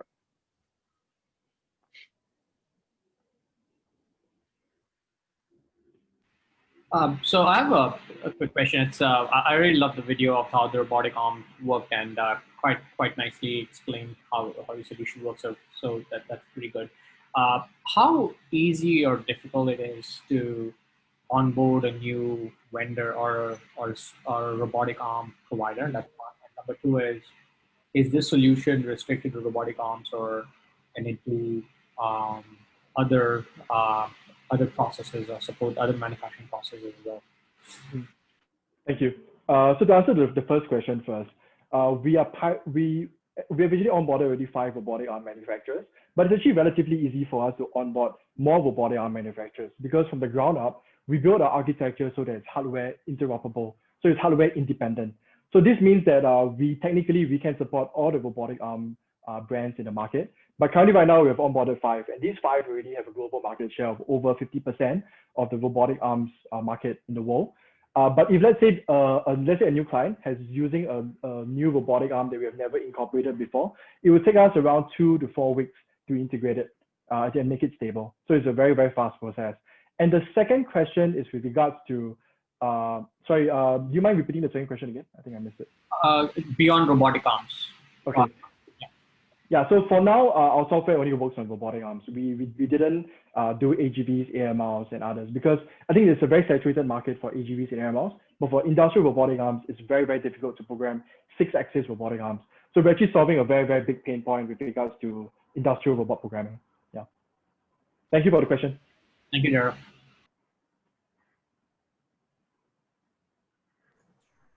Hey, Daryl, Ben here. Thanks for the presentation. Appreciate it. So, okay, I'm not an expert in this space, right? Help me better understand the market dynamics. Help me better understand the competitors, the alternatives. Help me better understand why someone would, go with Augmentus as opposed to an alternative that might not be exactly the same, but it could also help them achieve whatever outcomes they're looking for. So I'd love to just better understand. Understand. So I think it would help if I share a bit about the process with regards to automating a solution. So let's say you are a company and you want to automate your processes. So you got to buy a robotic arm, then you got to buy maintenance costs, then you got to buy, then you got to handle the software side, right? The programming and the integration side of it. So a lot of people don't know, but actually 70% of the cost of robotic systems, the lifetime cost, is on the software side. So you have to hire outsourced robotic engineers, purchase CAD files, purchase simulation software, then also you do AI development process.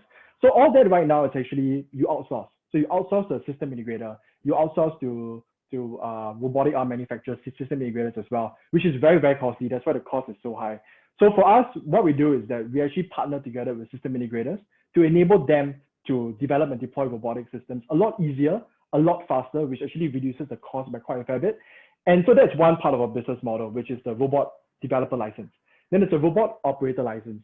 So post-deployment, so the system integrator deploys the project into the shop floor. And actually, in most cases, there's a lot of high mix processes going on. So the part changes, the component changes, and there's a lot of reprogramming going on.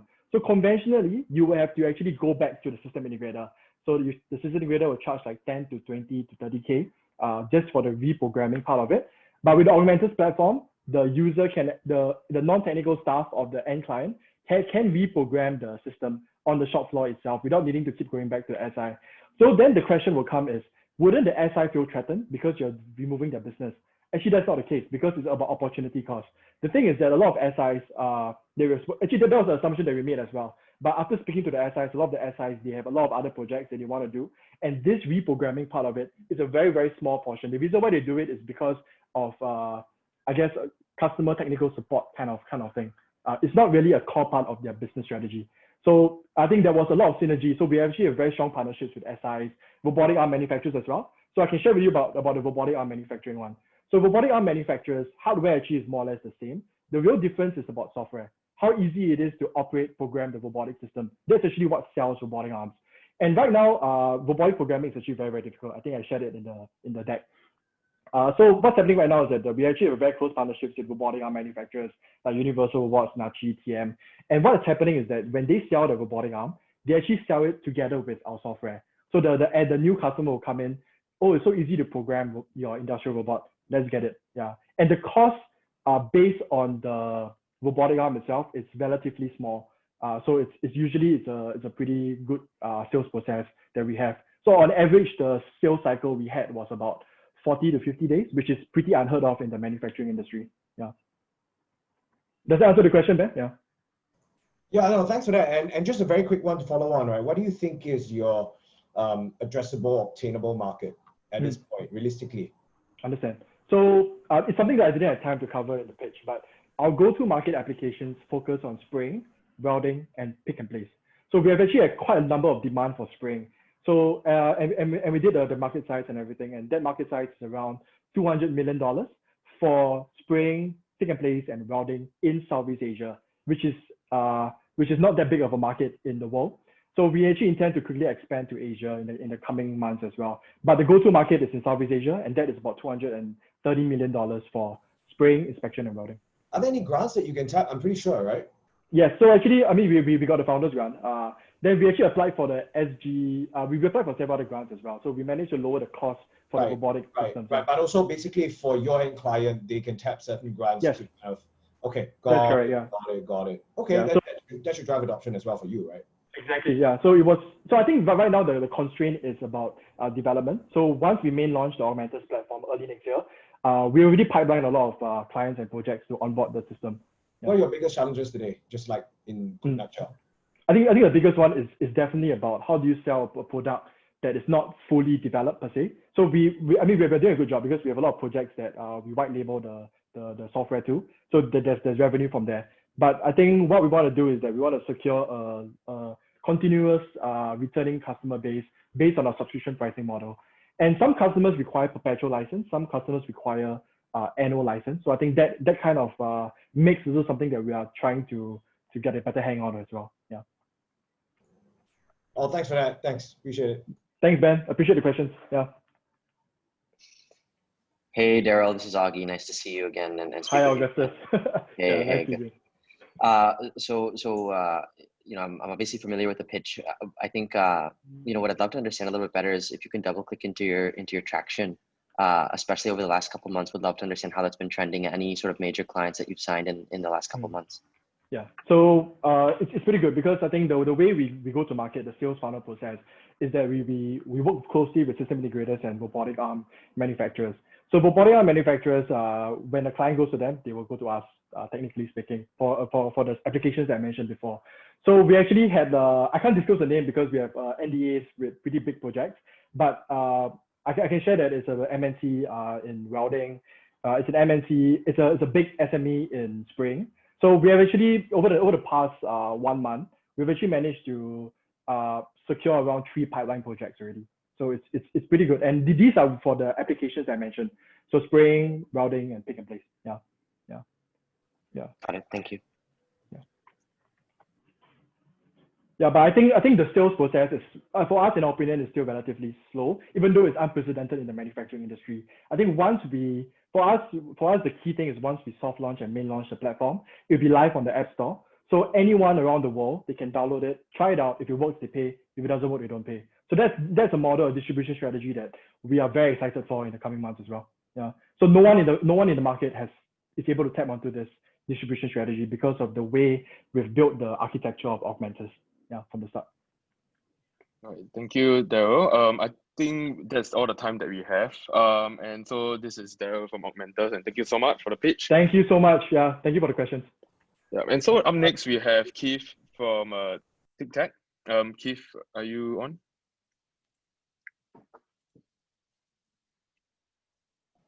Yeah, hello. Hi, Keith. Everyone. It's great to be here. Yes. Yeah, so as usual, 8 minutes to pitch, and then you'll hear the bell in 30 seconds to wrap up. Judges 8 minutes to ask questions, and we can see your slides. All right. Yeah, and so yeah, whenever you're ready, the time will start.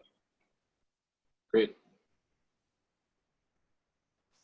All right. Hello, I'm Keith, co-founder and CEO at Tic Tag. Our mission is to power the global AI market, starting with Singapore. So before going to what Tic Tag is, I'd like to introduce my founding team. My team and I are the top in our class in our respective fields, and we all know what we're dealing with in AI and deep learning. In addition, we've onboarded 2 SMU alumni who grew a well-known NLP AI startup in Singapore from seed to Series B. They've come in as our esteemed advisors and are an important network into the local AI scene. And they would be here today, but actually, one of my advisors, Kevin, is actually getting married today. So everyone in my team shares the same recurring nightmare that plagues everyone who's ever worked with AI or machine learning: finding quality training data at scale. AI and ML is powered by labeled data, which could be images, text, audio, or video data. So let's use an example of images. Let's say a data science engineer is training an AI to detect if an image contains a dog or a muffin. This requires thousands of images labeled as 1, dog, or 0, muffin. Think of this as giving the AI many instances of the correct answer so that it can learn and make accurate predictions on its own. And the more complex the AI neural network, the more labeled data is needed. And that's why 80% of a typical AI development cycle is data preparation alone. That's a lot to pay a data scientist just to stare at pictures of dogs and muffins. It takes them a long time, and the manual labeling of data is prone to human error. This results in expensive projects with no end in sight. The most cutting-edge deep learning technology, chatbots, recommendation systems, self-driving cars are all built on quality training data. And there needs to be a solution that enables AI companies to gather training data cheaply, quickly, and accurately. So Tic Tag is an app-based data labeling platform for supervised learning and AI. Sounds really complicated, but really, Tic Tag was built for people like you and me. We take the pain out of data preparation and turn it into a game, then harness the power of crowdsourcing to produce clean, labeled data sets for companies to use. Our flexible user interface handles key data labeling tasks required in training complex AI models, and our clients are industry agnostic because AI has applications in virtually any industry. Here are some of our image tagging functions. So let's take bounding boxes, for example, are made simply by tagging and dragging your finger across the screen. And these are essential labels for object detection algorithms like those used in autonomous vehicle development. Image classification, which is done simply by swiping on the screen, is a key precursor to any kind of recommendation and product discovery AI used in retail e-commerce companies. Here's some of our text tagging functions as well. So name entity recognition and machine translation are for powering chatbots and fintech solutions. All these functions are designed to fit perfectly within the palm of your hand. We've made it easy for our Tic Tac crowd to onboard through 4 easy steps. A large data set is split into many small microtasks to be labeled. Microtasks are automatically assigned to each tagger. So say, in this case, a microtask is to draw boxes around buses in Singapore in 20 different images. The taggers complete the task and gets rewarded with points that they can cash out for real money. We've also made it simple for companies to use us almost as a SaaS platform. Companies upload data, select the parameters, and download the set once it's done. They get real-time information on the progress of their dataset.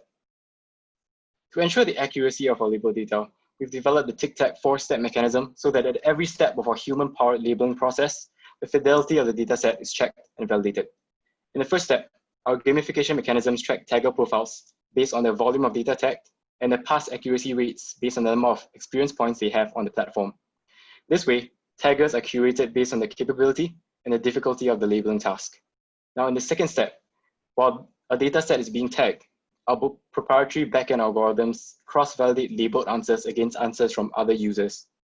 If labels are inconsistent for any unit of data, we push it back into the crowd to be tagged again. And in the third step, which is an idea at this moment, we're developing AI-based machine-in-the-loop algorithms. In essence, when a small sample of data is tagged, the model can predict what the rest of the labels will be. This allows us to validate our labels in real time, even while the dataset is in the process of being tagged. Finally, as the last line of defense, of course, we have dedicated human annotators that reconcile labels that algorithms aren't too sure about, because ultimately humans are the best AI. And with every step of the process managed automatically, we can reliably power any AI development project with human intelligence. And we think the timing is perfect for Tic Tac. Especially in this pandemic situation, firms are racing towards AI solutions to manage their bottom line. This manual but valuable process of data annotation is going to be a $4.7 billion industry by the end of 2026, which is a CAGR of 37% year on year. Here's a business model. You'll charge a volume-based fee for each data element tagged and a subscription model with lower per unit cost for companies that have recurring data needs. We also have the option of an enterprise license fee, where companies pay to use our app to do the tagging themselves without the Tic Tac crowd. And our Tic Tac crowd can come from anywhere, but we believe in having a social impact on the community of taggers. That's why we're onboarding the at-risk and underprivileged in our society as a priority, or in other words, really the people who need a supplementary source of income the most. In our competitive landscape, there are a handful of startups that have achieved massive success in their domestic markets, which is great for us because this validates a huge demand for labeled data globally. Also, none of our competitors do it quite like us. Our unique selling point is our mobile application and our game elements. And we use this to the benefit, to boost our accuracy rates, lower unit costs, and build the largest quad workforce in the world. So thank you for your time. And we hope that you share in our vision of enabling everyone to benefit from good data and the good that data can bring. Thank you, Keith. Thank you, Keith. I totally love the hot dog and muffin comparison. Love that part. You probably have mentioned this already, but I'm just wondering, like, who is paying for this? Like, who are your clients actually, and the use case there? So our clients are really industry agnostic, right? So AI applications can be all over the industry. So you could have chatbots for fintech companies, or self-driving cars and machine learning, automotive industries, or e-commerce is a huge one because recommendation systems, when a user searches for something online, recommendation systems curate the items in a database and present the best one that he's most likely to buy. So our clients are really all around the place, and we currently have 3 clients working that we're closely working with on data annotation partnerships. Most recently, we onboarded an e-commerce company, or an e-commerce solution for e-commerce company actually, to help with labeling some of the data sets. So it could be as simple as assigning tags to the kind of items that you find on e-commerce platforms. If it's a bottle of, let's say, alcohol, they will want to classify into, let's say, rum, whiskey, tequila, many different categories, up to maybe 7 categories, or it could be as simple as swiping left or right if it's a binary classification.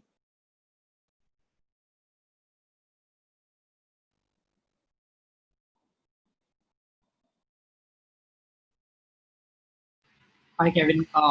This is Jan here. So just going back again, I know you mentioned that you're just onboarded, but I couldn't see the slide on the actual traction in terms of how many customers or users you have onboarded and tested this. Well, for our traction, currently we signed NDAs to some of our customers, and I don't think I can reveal the names because of the NDA. We are currently undergoing POCs, different stages. Like, our sales cycle is pretty short, so usually it's a POC first, then they become our data annotation partners. But as for our crowd, I can share a little more. So in Singapore, we have 12,000, even though we haven't even launched yet, by signing partnerships with other startups in Singapore who are managing a community of their own.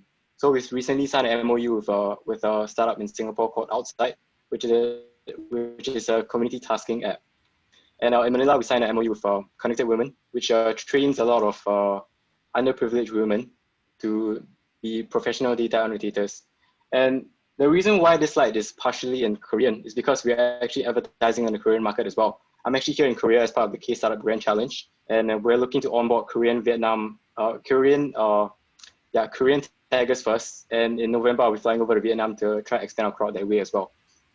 In Korea itself, we've already signed 3 MOUs with the 4th one coming with clients here. So 1 partnership MOU and 3 client MOUs with a pretty well-known. One of them is with a pretty well-known recycling company here in Korea. Got it. So are the clients bringing in the taggers as well? Sorry? Are the clients also bringing in the taggers, or these are 2 separate processes? No, actually our clients are simply companies who use AI and have AI development teams who need training, who need label data, train the AI algorithms. Our crowd is managed separately. So in Tic Tag, we have, our business model is very much B2B on the client side. So we do business development that way. We go out and find clients. We understand the requirement to our crowd, and our crowd is a B2C side. Because in that case, we're trying to grow our crowd organically with a community of taggers using a crowdsourcing platform. Okay, great. And one last question is, do you have any data and statistics on accuracy and how many like images have turned around and how long it takes? Yes, I believe I have the slide right here. It's a rather old slide because it's a use case that we completed a couple months back. But on this is a use case that we did with a local research institute in Singapore for 15,000 classification labels. This use case was simply cleaning data. So there was one use case where they wanted to clean the data to see if an image is food or not, and it's simply a binary swipe, so yes or no on screen. And secondly, they wanted to come up with a recommendation engine. So what goes into powering a recommendation engine is actually rating these labels, rating food images on how appealing they are. And out of 15 classification labels for the first use case, if it's a binary swipe, we achieved a 99% accuracy rate, and 45,000 rating labels on food images, which is 3 passes through one data set of 15,000 images, we achieve a 95% accuracy rate with an 18-hour turnaround time. So we help them save we cut 80% of the cost, because usually they'll be hiring interns or students to do it themselves. Got it. Thank you so much. Yeah, thanks, Vihan. Hey Keith, it's Ben here. Thanks for your presentation. It's really, really interesting. Just want to get a deeper appreciation for your business model and also how then that relates to your financials, right? Like, what are your key drivers? What would you say would be, say, for example, also one more as an extension to that, the next phase of growth for you as well in terms of raising capital and how you deploy that capital? So for the first question on our business model, we intend to go direct to market as a commercialization strategy. By picking up some of these clients, we've already generated some revenue, and our unit economics is really 25% of the revenue that we gain from our companies we distribute to our taggers. We're trying to solve the challenge of really incentivizing our taggers, as well as finding enough taggers to serve the needs of our clients. So the normal ticket size for each of our clients varies very widely depending on the use case. So depending on the AI model, you could require as little as maybe 10,000 image labels just to like train a classification algorithm, or it could require millions of data, millions of images. We haven't seen that yet, but hopefully when the time comes that we receive like our first whale, we'll be ready for it. And the second, I recall that's the second part of the question, but sorry, I think the second question, let's say you raise a round of capital, how will you deploy it? What's growth for you? So mostly, if we are actually seeking seed funding at the moment, and we're hoping to close somewhere in December. Most of this will go into our sales engine, building a strong product development pipeline as well. So two focus areas for us, product development as well as our sales engine. And our sales engine side, remember earlier in the slides, I talked about coming up with machine-in-loop algorithms. This will really help boost our efficiency and accuracy rates for our product or the Tic Tag platform. UI. Hopefully that answers your question. Don't be afraid to ask anymore. Yeah, I think you did. I think broke up a bit right at the end, but yeah, you did, I think. Thank you. Thanks, Keith. Hey, Keith, this is Augie. Thanks for the presentation. Nice to speak with you again. Hey, I would love to pose to you a question that I think you and I have discussed in the past, but as I continue to study the space, I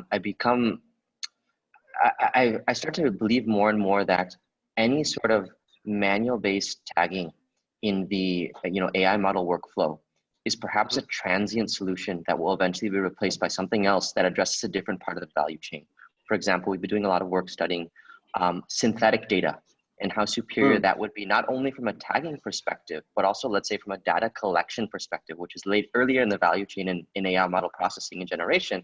But I'd love for you to comment, I guess, on that point, which is your solution, which is fairly unique in the world of human-based tagging with the gamification, etc.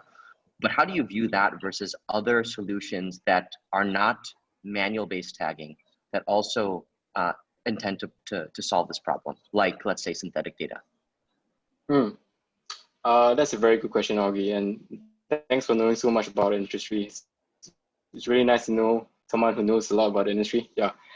For synthetic data, it is kind of one of our competitors, and in the next 5 to 10 years, and I've told you this before, that supervised learning is still going to be mainly powered by manually labeled data. And I think synthetic data companies such as, like, I think there's another startup in Singapore called Bifrost. They're going to eventually find a niche in getting kind of like targeting a niche market of the synthetic data. So synthetic data does have an advantage in generating labels that aren't naturally occurring. Let's say if you're trying to detect anomalies for like a beach. So if it's a beach, it's very hard to capture pictures of, let's say, a whale or something, right? Because you hardly ever see whales at the beach. And that's the kind of niche that they'll fit into. But mostly to get a variety of data, let's say if you're taking a picture of a dog, and there are many breeds of dog, and a dog could be taken from many different angles or many different locations. It's hard for a synthetic data company to generate those kind of environments. And I think in my personal opinion, it wouldn't make sense for them to collect this data that way, as opposed to if you're outsourcing business model that get anyone to go on and take pictures of, let's say the Merlion or pictures of dogs and cats.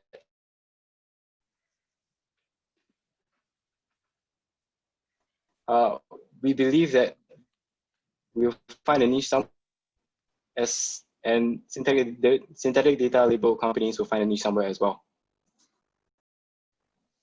Understood. Thank you very much. Thank you, judges, for the question, and thank you, Keith, for the pitch. And so with that, we actually come to the last team already.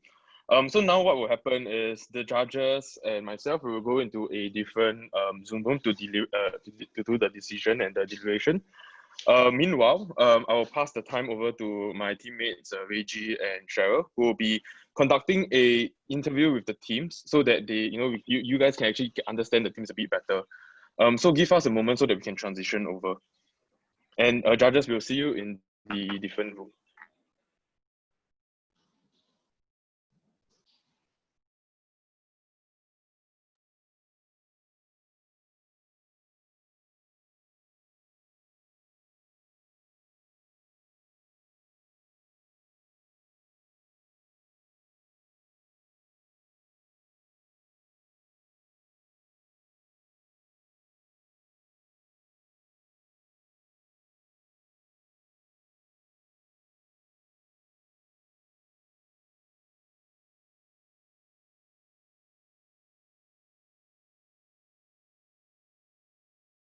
Hi, judges.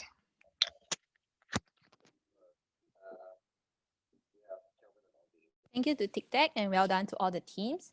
So moving on to our next segment for today, Reggie and I would have actually prepared a mini Q&A session with our top 5 finalists who have all completed their pitch as we give our judges some time to deliberate on the results. So this will be a very fun and exciting segment as you can get to know our top 5 finalists better. And I'm sure many of you will also like to find out more from them. So we'll be interviewing the teams shortly. So during this time, we'll also be opening up the floor to any questions that you might have for the teams. Kindly type in the chat box any questions that you have, and please indicate which team you are posing the question to.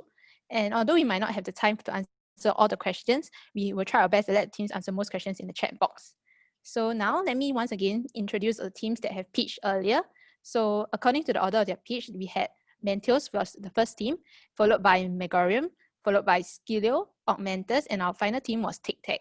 So I'm sure that most of the teams now must be feeling a bit anxious about the results as they await the judges' deliberation. So hopefully this Q&A session will also help to divert these anxious emotions and allow our teams to also express how they felt about their PAK journey thus far.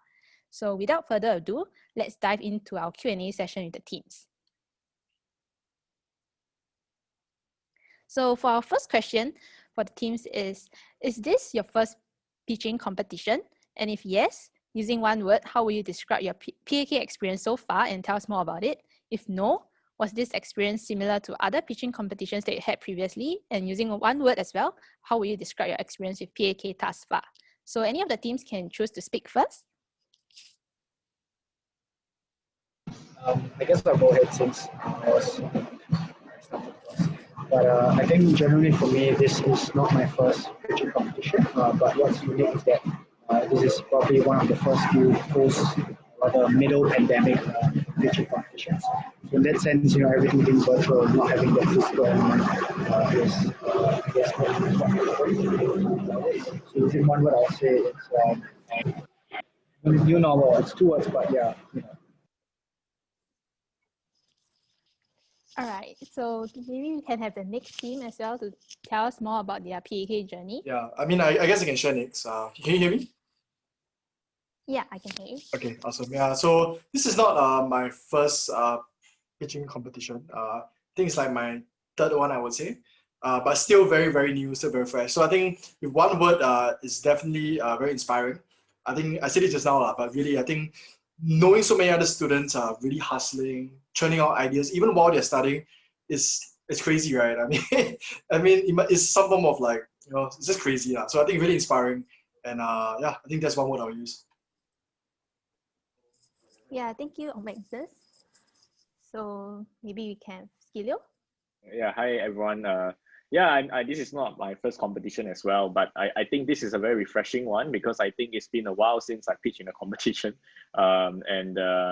And I really, I will say one word would be, I think same as Daryl, right? It's really inspiring that, you know, we have so many student entrepreneurs trying to make a difference in whichever field that they are in. And it's really heartening to see everybody hustling hard for what they want to achieve for the society.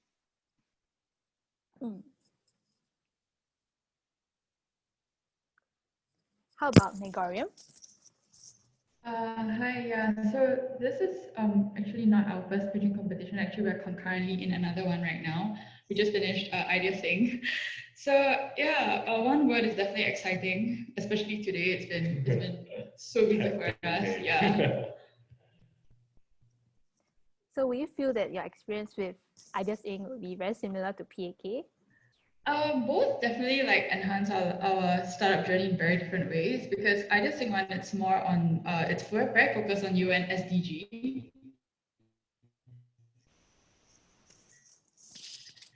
So Sorry, I it's think you're very breaking up different a bit. model.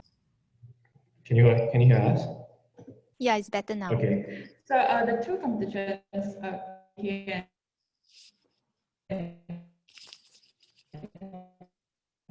Ideas are very different models. The model for our deck is very different, like the way it's skewed. So yeah, it is different, but both actually enhanced our startup journeys in ways that we actually never thought, and we never expected so much from it.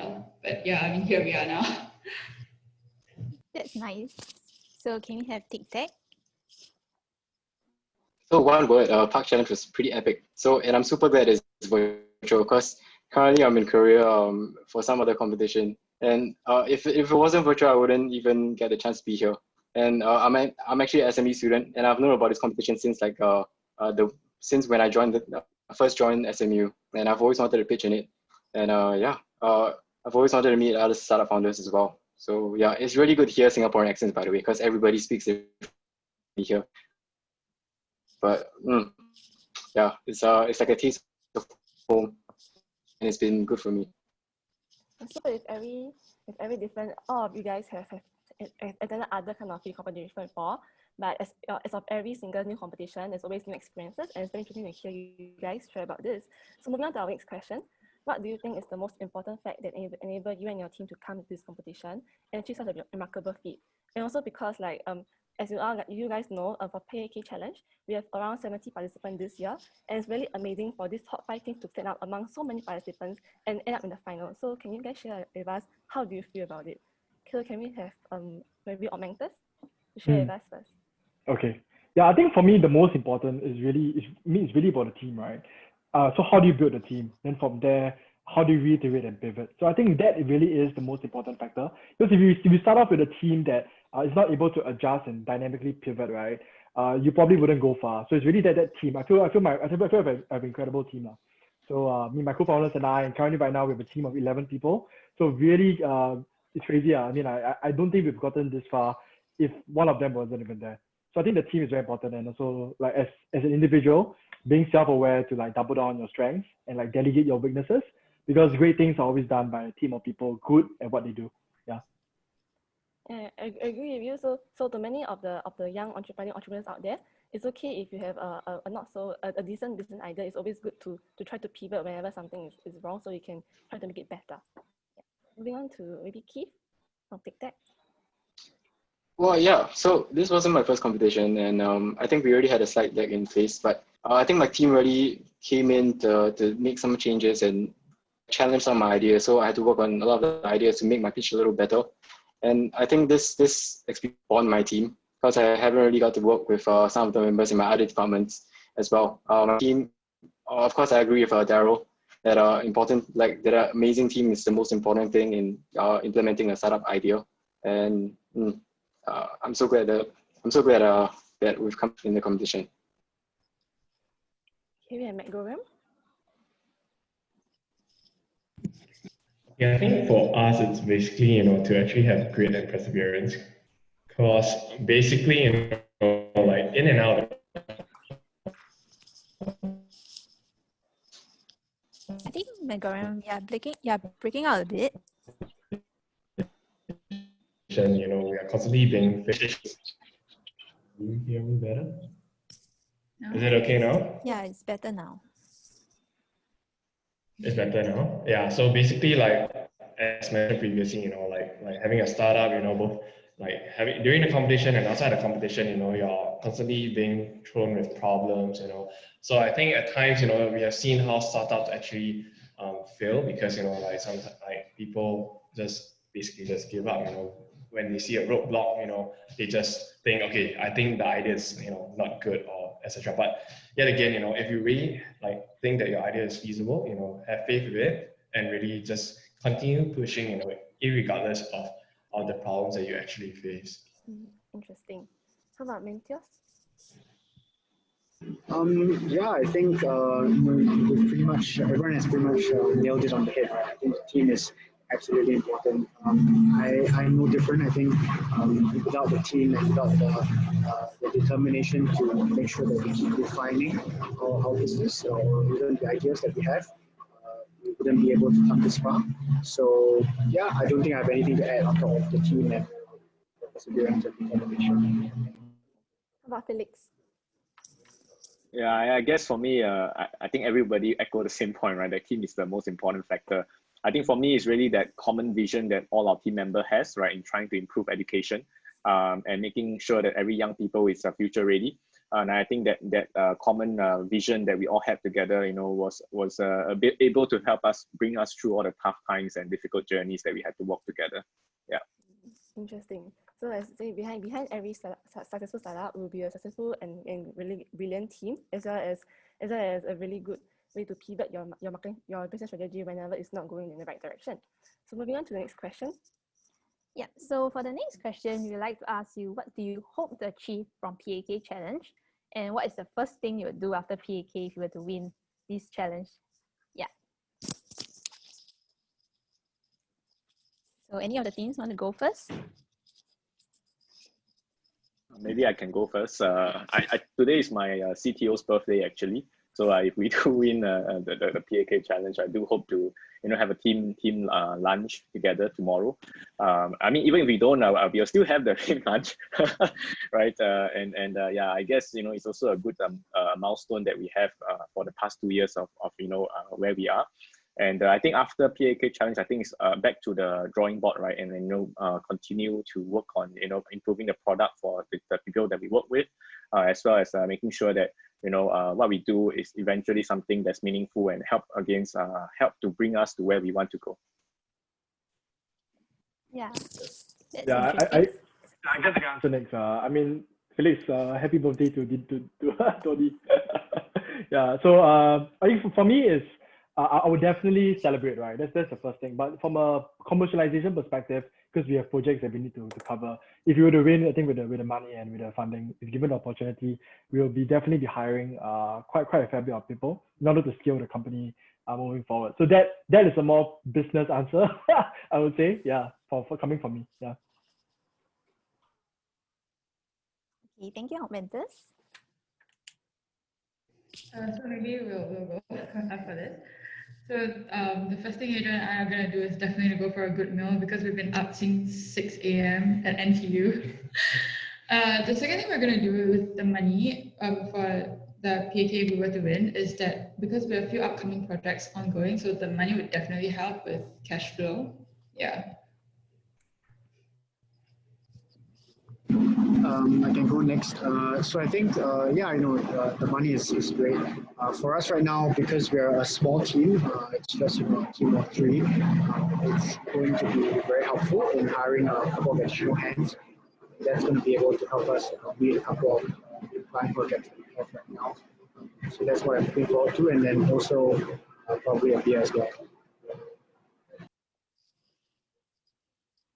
Yeah, I really want to do well for this competition. So it's actually my brother's wedding day today. So my brother's actually one of the advisors in my company, and he's getting married today. I mean, that's the reason why he's not here. But 10/10 is an auspicious date. But yeah, I think winning PAK challenge or getting like top 3 or something will definitely put a smile on his face and make up for me not being there at his actual wedding.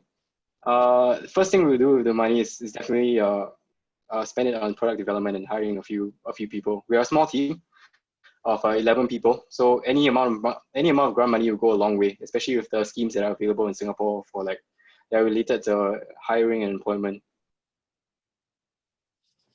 Yeah, so I think for PAK challenge, for most of you, it will be the start of your journey in your startup journey. So I hope that all of you would enjoy your journey throughout PAK challenge as well as after PAK challenge.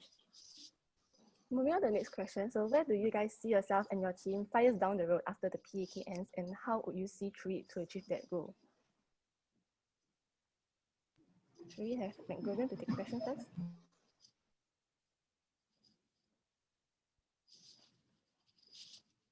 Or maybe some other team want to take a question? Yeah, I'll start first. I think 5 years down the road, let's first hope that we don't hear the word pandemic anymore. That's a good start, I hope. But for us specifically, I think in 5 years' time, it's really interesting to be in a space where we're targeting the global market. And for us, important as well is targeting, I guess, what we call a whale or a big client. Because ultimately, you want to move in a space where we're able to work with governments, with public entities, because I think a lot of the future of the workforce is going to be how well governments and public forces come together and analyze data and do something. So that's where we hope to see ourselves.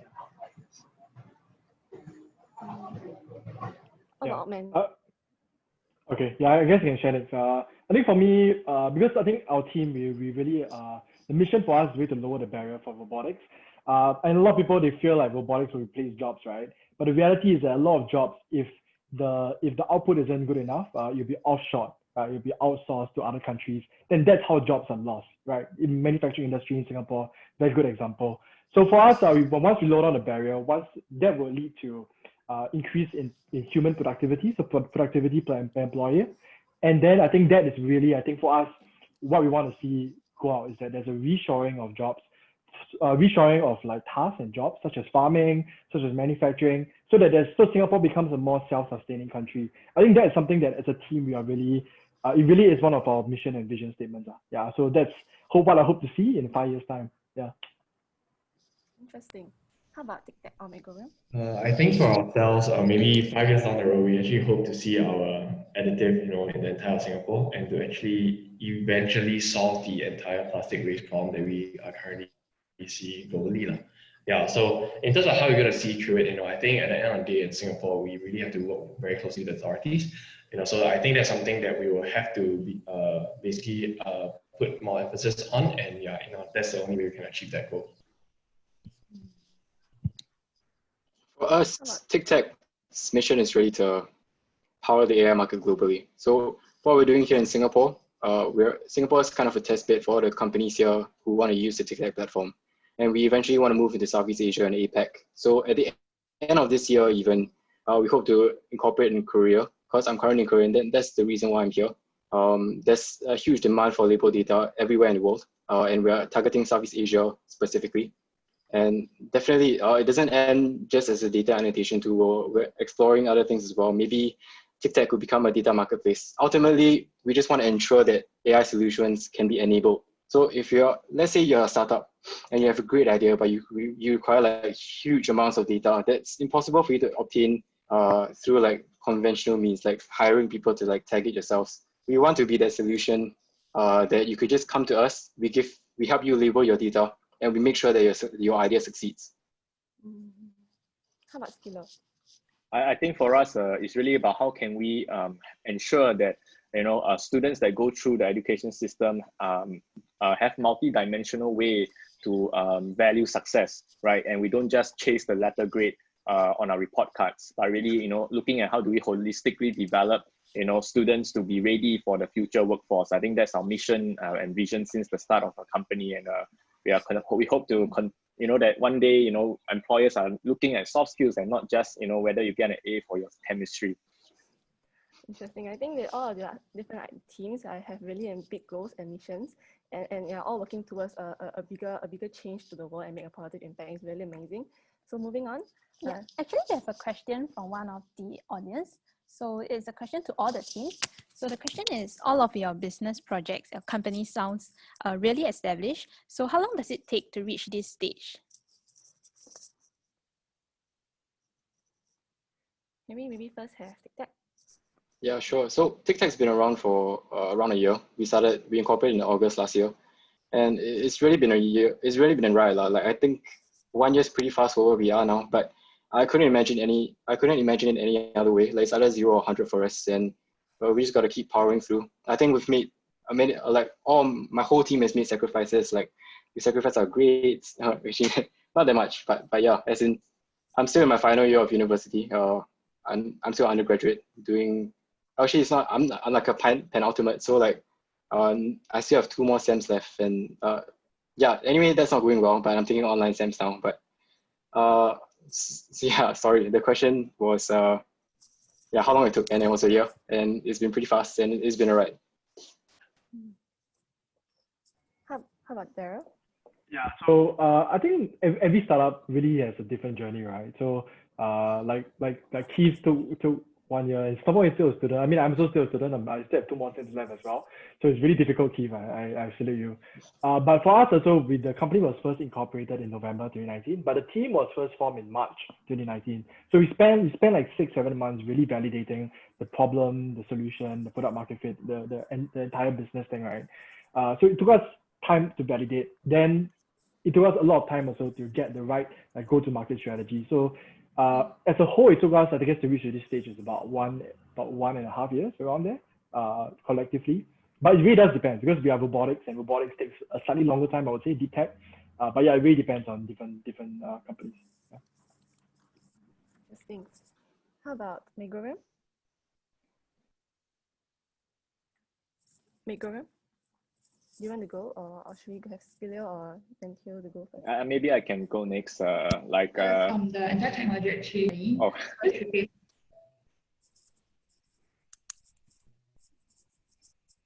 Hi, Magorium. You're breaking up. Sorry. Can you hear me? Yes, can. Sorry, can you hear me? Yes. Yeah, okay. So I think the technology itself took a total of 6 years, but we are a 1-year-old startup. So throughout the journey, I think the biggest challenge we face is really regulatory because we are putting a new material.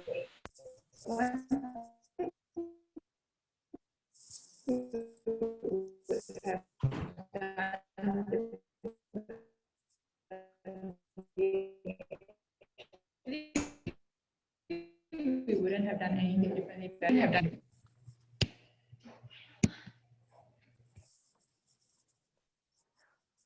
How about Skilio? Yeah, I think for us, we have only been around for, I think we've incorporated in December last year, actually. But we already have been working this since January in 2019, right? Actually trying to validate how do we actually measure soft skills and talking to a lot of students, a lot of schools and teachers. And I think like most of us here, I'm still a student as well. Still have 2 sems left. so yeah, it has been a long journey, and really learned a lot, and excited for what's to come as well. Yeah, I'll probably go last.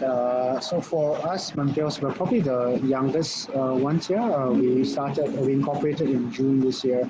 In total, we're spending about like 4 months on this particular project. So that's, I think the traction we've been seeing is very encouraging. But at the same time, it's very challenging when you're limited in size and I guess human capital, right? So that's probably our biggest challenge now. If we can have more people join the team, or we can hire people as well, that's something that's going to be very helpful for us. But yeah, 4 months, I would say it's a very short time, and I guess that tells people that time shouldn't be limiting in any way. Your ideas can be validated in 1 day. Your ideas can be validated in a couple of months. I think every startup has their own unique journey, and time shouldn't be a big barrier. Okay, I see that all 5 teams are relatively young startups. But just a curious question for Magorium. Is there a reason why it took you 5 years to actually start to make it a reality from your technology? So the technology was actually an ideation and research in 2014 itself, but it was really just a research paper. So we went back to our lab, tinkered around for the longest time before finally last year we came up with a successful prototype and decided to build a startup around it. So that's why it took so long. Interesting. So we have another question from the chat group. So I think one of our viewers is actually very curious about you guys' age. So if you guys don't mind sharing, how old are you guys right now? I'm 96, so oh, you go. No, go ahead. We had 96, so you continue. Oh, 96, yeah, 96 too. I'm 95, so I'm probably the oldest, I guess. No, 95, yeah. I beat you by a year, Daryl. I'm 94. Oh, you're 94. Okay, nice. Yeah. So I'm 97, so I think I don't know if I'm the youngest. How about Magorium? How old are you guys? I probably beat all of you. I'm 93. I'm 95.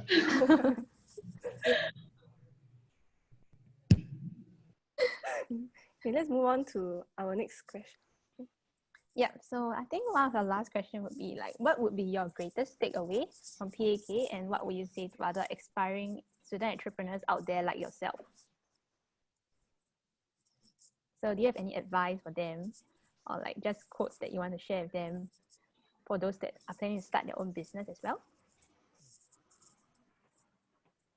Yeah, I mean, I guess I can start. So for me, I think it's really about the community, right? Like seeing like Keith, seeing like Mantheos, like Felix, Magorium. I think, and somebody doing some incredible things, right? And there's a lot of validation as well. It shows the amount of hard work they put inside. Even as a student, I think it's incredible. So it really just does inspire me, to move forward. Because if entrepreneurship can be a pretty lonely journey, so seeing people like them hustling, moving forward, I think it just shows how good the community is and how vibrant it is. So to me, that is really the greatest takeaway. Then what would I say to aspiring student entrepreneurs? I mean, the very classic, just do it is very important. But I would go a little step further. I would say how I actually made my decision to start Augmentus as a student was really about this thing called like the regret matrix. So if I were to choose this over that, how much would I regret? So you try to quantify it in a very rational manner. I think it will help you, because I feel a lot of student entrepreneurs, there's a lot of opportunity cost, right? So it's important for you to don't make it abstract, but quantify it so that you can make a proper decision from there. Yeah, but that's my 2 cents on this. Interesting. How about Jeremiah? I mean, in terms of the takeaway from PAK specifically, I think we spoke about it earlier. I think I'll probably touch more on advice, maybe, for other aspiring student entrepreneurs. I think the one takeaway, if you don't take away anything from today, is that every single student entrepreneur that came on and presented was absolutely amazing. And it also shows you that, it's not a dream, it's possible. All you need to do is have the desire, have the drive, and these are things that are definitely within your control. And the fact that you have studies, you're balancing other things, all those factors are controllable factors. And today must have proven to you that it's still achievable as well. So I would say don't feel like it's impossible, and just keep doing it. How about Tic Tag? Well, my greatest takeaway from PAK is really discovering that there's a huge startup community in Singapore. I guess I've been like pretty under the radar so far up until now. When I came to career here, actually I found like another startup founded from Singapore. So yeah, I just didn't know that there was such a big community, and I look forward to meeting other founders in the space as well. So what I'd say to other aspiring student entrepreneurs, definitely it's a very lonely road and you have to make some sacrifices, but all that is definitely overshadowed by your desire to create something that is your own, right? And building a team building a team yourself. And really, university is the best time to do it. Like in between internships or something, there's not a lot of risk in starting a startup, because if you fail, you can just start again the next year. Last but not least, Skilio. Yeah, I think for me, all of them have covered everything that I want to share. But I guess personally, I really enjoyed the questions and the feedback that was given by the judges earlier. Because I think we are not actively raising around. That's why I think hearing from VCs were actually a very refreshing perspective for me, and like really understanding what they look for as well. I guess what I would say to aspiring student entrepreneurs is really to believe in the problem that you are trying to solve, and have have passion in what you're trying to do, because I think that will carry you a long way, especially when the times are hard and the roads are difficult. Yeah, so that's my 2 cents. Interesting. So I guess I feel like whatever you guys say are very relatable, and to many of the aspiring student entrepreneurs out there, you know that you guys are not alone. There are a huge community of entrepreneurs who think alike, speak similarly as you, and they really want to share their knowledge and share the experience with you guys also. So please do check out our SMU shameless plug here, Eagles Entrepreneur Instagram page or Telegram group to really explore our community. Yeah, so we'd like to move on to something more fun and interesting. And this is a very light-hearted and casual section where we will be asking the teams about some really fun and interesting questions to find out more about them. So it's like a mini lightning round session. So we'll go by Skilio, Mantheos, Augmentus, and TikTok. So Magorium is currently having some technical difficulty, so they will join us back a bit later. Okay, so first question: what is something which is not your wallet, phone's keys that you can't leave at home without? I would say it's my pitch deck on my MacBook. Elevated Okay. yeah. How about Mantheos? So, which is not hair wax, I don't know. Augmentus? Yeah, I think for me it would be my watch, because I tend to miss time sometimes. So I always want to watch with me so that I can keep time, so I don't be late on meetings. Yeah. How about Tic Tag? Well, for me, it's really nothing interesting. I can't leave home without my laptop because I need it all the time, probably. Yeah. Well, I guess punctuality, appearance, and your pitch that is really important to you guys to succeed in the business. The second question, so do you prefer messy or clean desk? For me, it's definitely messy. So it's a sign of productivity for me. I'm the opposite. I think clean desk is actually a more of a sign of productivity. Yeah, I think for me it's definitely clean as well. I like things organized. Even though it may seem messy to others, but to me it's clean. So you take it as you wish, right? Tic Tac. Keith? I think it's a bit laggy. Nice. Keith? So I guess I said some of you have the different preferences, messy or clean desk, but messy desks are more like because you're a hustler, you're an entrepreneur, so everything can get really messy. But as for Daryl's case, probably it's messy to the public, but clean to his own eyes. Okay, Keith. So do you prefer messy or clean desk? Clean desk, clean mind. So yeah. Interesting. Okay, next question. So what is one favorite app on your phone that you must have? So something that you can't live without an app on your phone. The safe entry app, I guess. That's because it's in COVID period, right? But if it's pre-COVID or post-COVID period, would that still be the app that you need?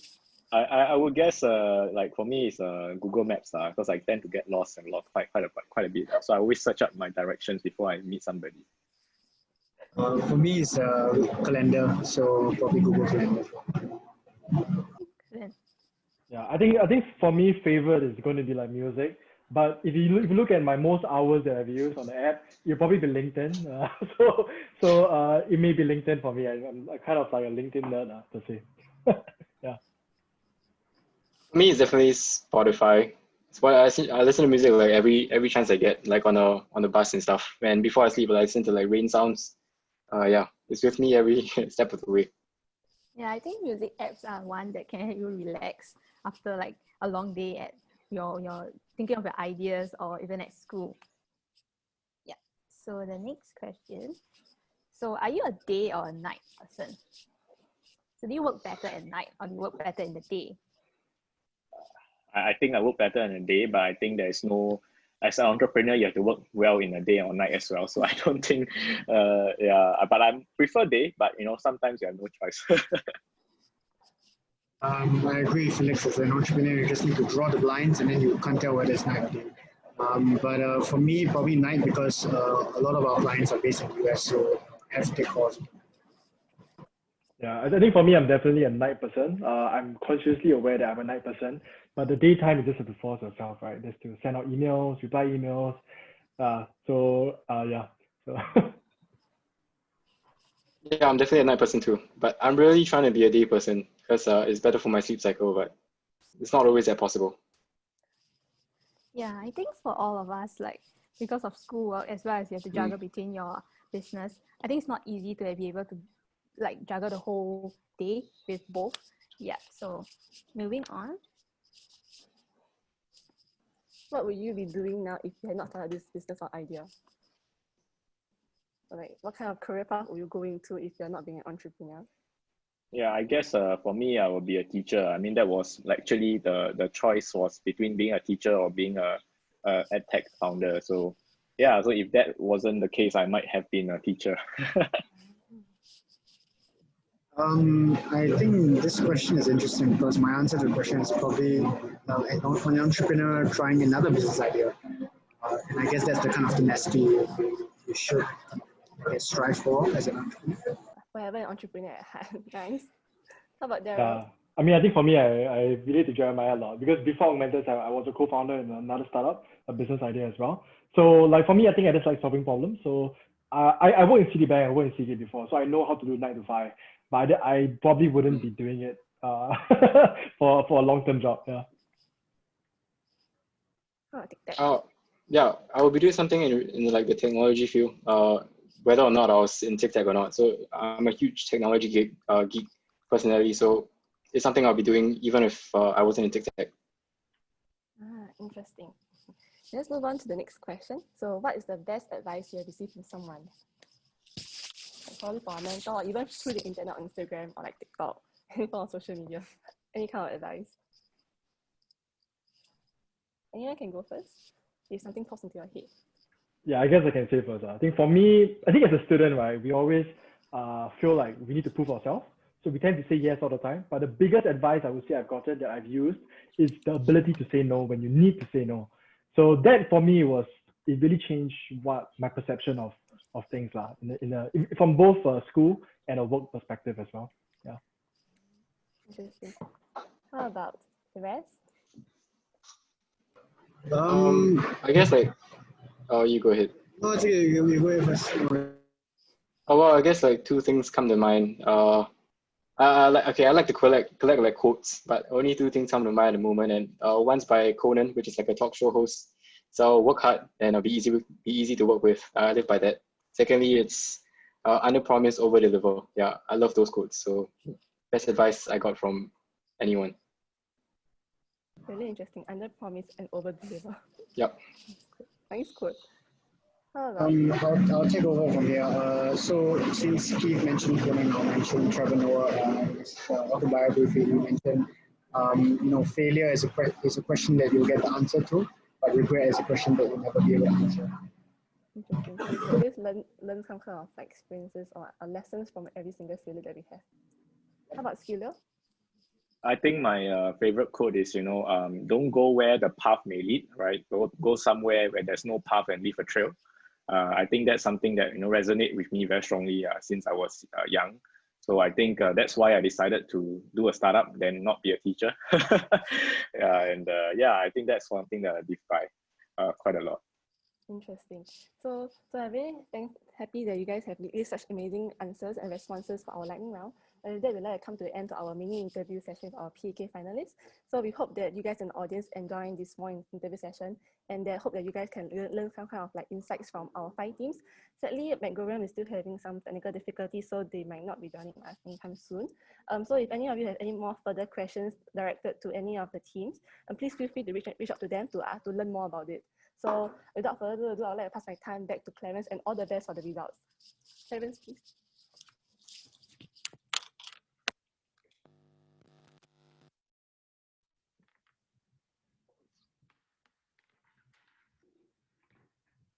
All right, thanks Reggie, and thanks Cheryl for that segment. Yeah, and so we just spent the last few minutes, deliberating with the judges, and the results are in. But before that, we wanted to do a round of appreciation. If Cheryl could help me with the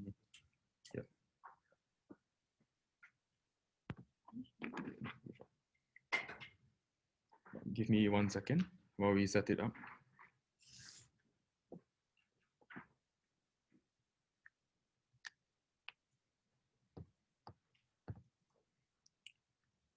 yeah, that is the pains of doing the competition virtual apart from physical. There are some technical issues that we have no control over. So yeah, this one.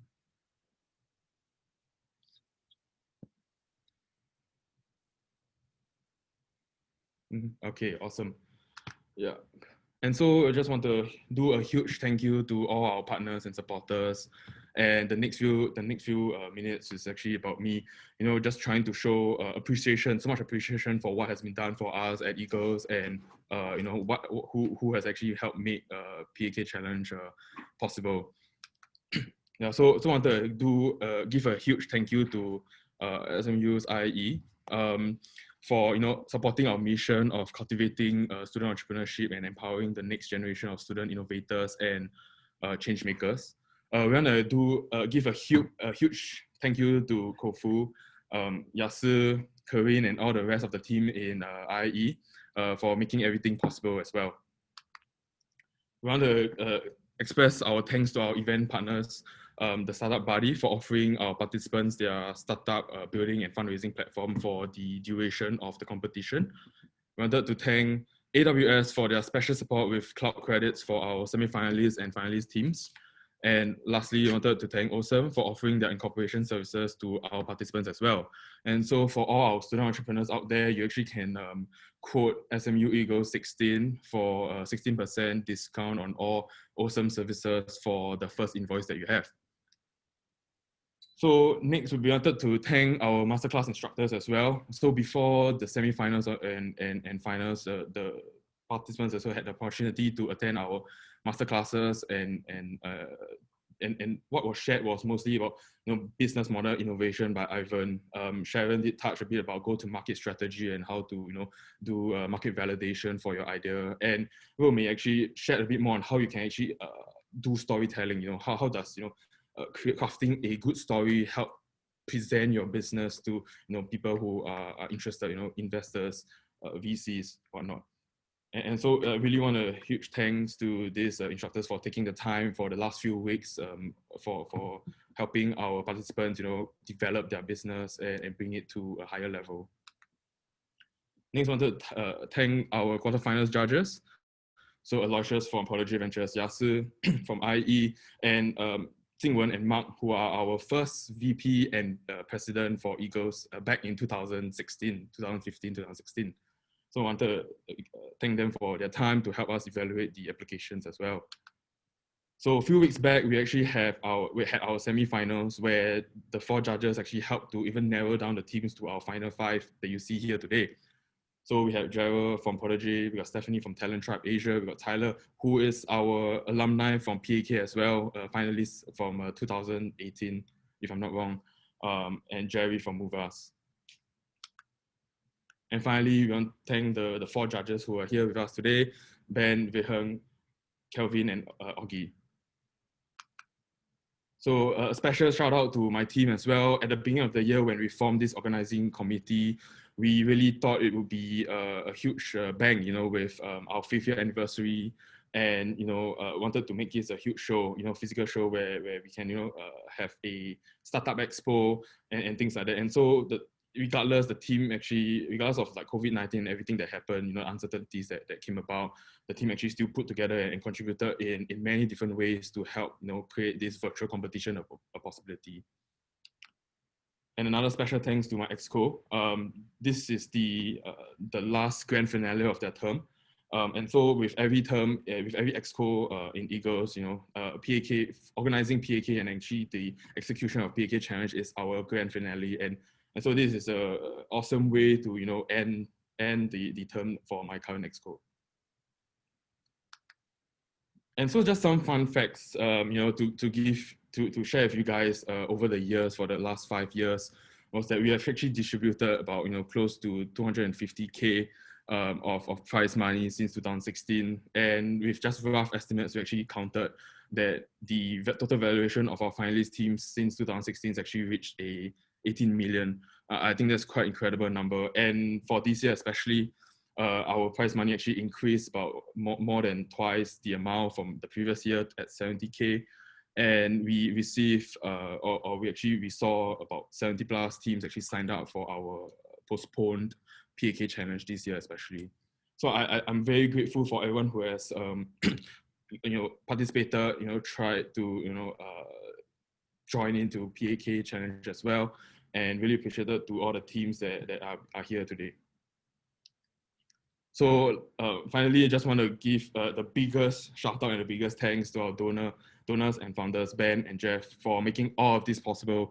Without their kind, generous donations 5 years back, all this will not be possible, and we will not have able to support the student entrepreneurship scene in Singapore and beyond. So really just huge shout out and huge thanks on behalf of the Eagles team to our donors and founders. So before we just go into in just a few minutes, I just wanted to give the judges some moments or some time to share a few words for our participants and for the student entrepreneurs out there. Maybe we can start with Ben, and then we can move on to Viheng, Kelvin, and Augie. Well, thanks so much, Clarence. I hope I have a bit more time than just a few words, but I just really want to thank Clarence, his exco, and the Opcom for the amazing job done. I mean, look, I've been journeying with you guys, planning this. We want to make this a big bang. Well, we couldn't do a big bang in person, so we do a big bang digitally. But what also that means is next year you have double the budget to do something on a much bigger scale if we can do it physically. But I mean, I just want to also congratulate not just the teams that we're about to kind of announce in terms of results. I want to congratulate each and every one of you participants.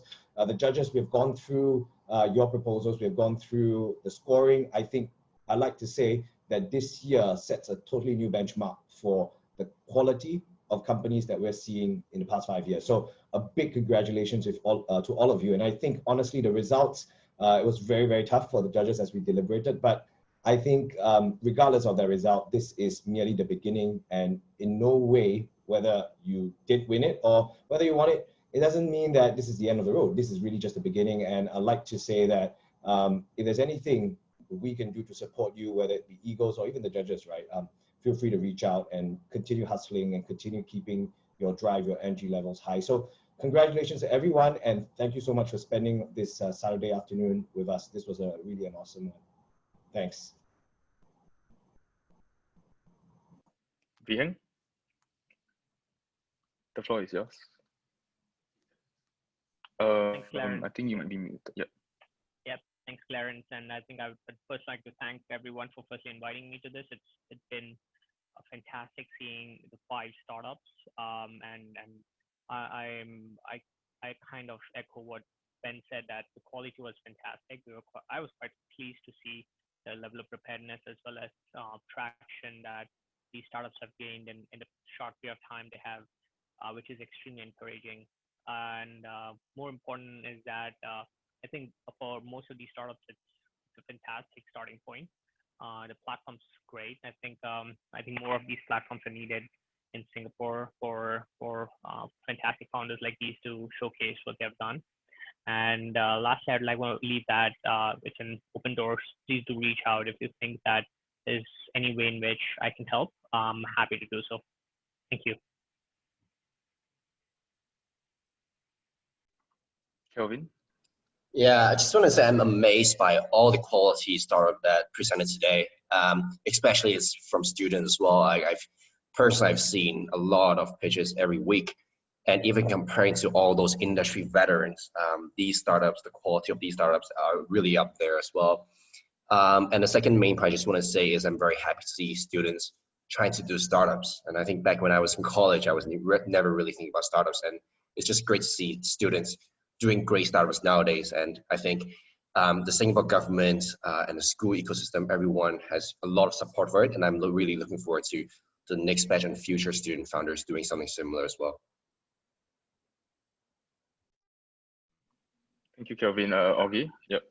Sure. So very little to, I'll echo the words that have already been said by the other judges and panelists. I think thanks again for having us. A big thank you to the Eagles team for organizing, and I think to the founders.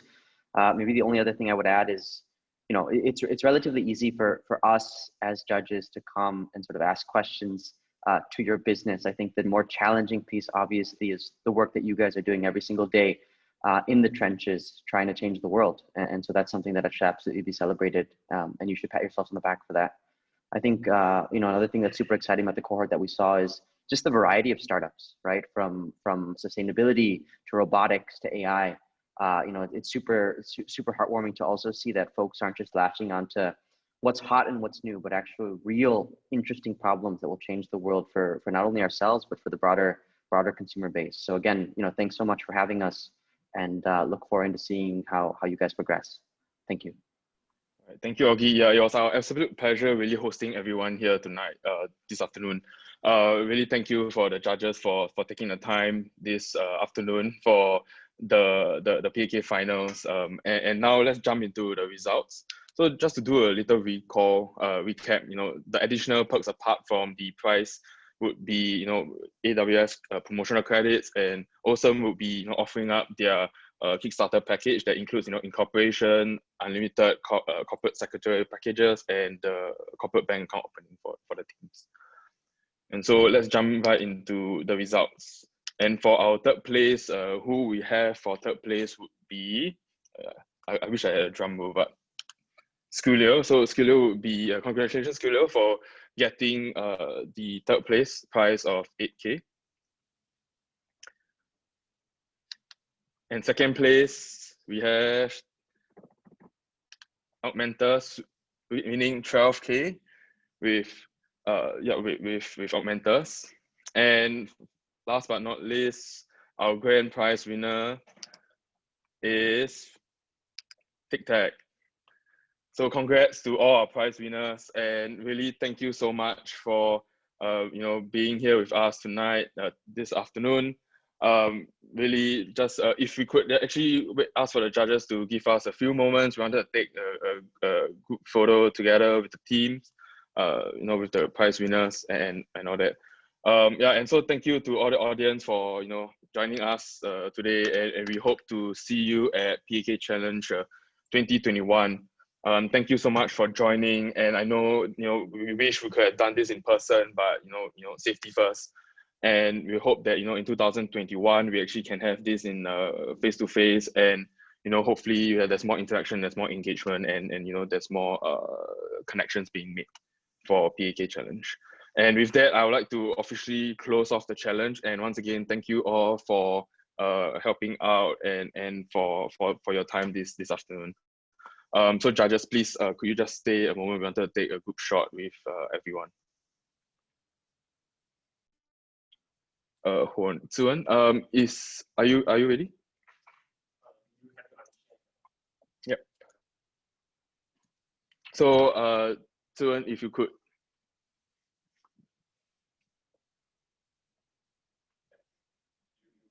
Okay, so in 3, 2, 1, I'll just count off Tsuan, and Tsuan will help out with the photo taking.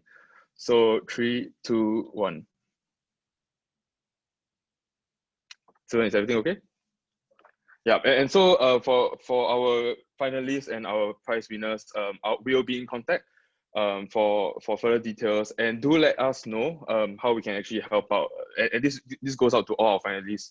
Let us know how we can actually help, maybe in terms of connecting with the judges, in terms of more feedback on the page and on the startup itself. And so I just wanted to let everyone know that, Eagles is here to help. And if there's any way that we can, sort of like help jumpstart anything or initiative for you guys, please do reach out. Feel free, more than happy to hear how we can, collaborate or help you connect with the right people. And so with that, I wanted to thank everyone for the time. Thank you so much for this afternoon. And yes, do enjoy your weekend, everyone. Thank you so much. Thanks, guys. Thank you. Take care so much. Good job. Thank you, everyone. Thank you so much. Thank you. Thank you, everyone. Thanks, everyone. Take care.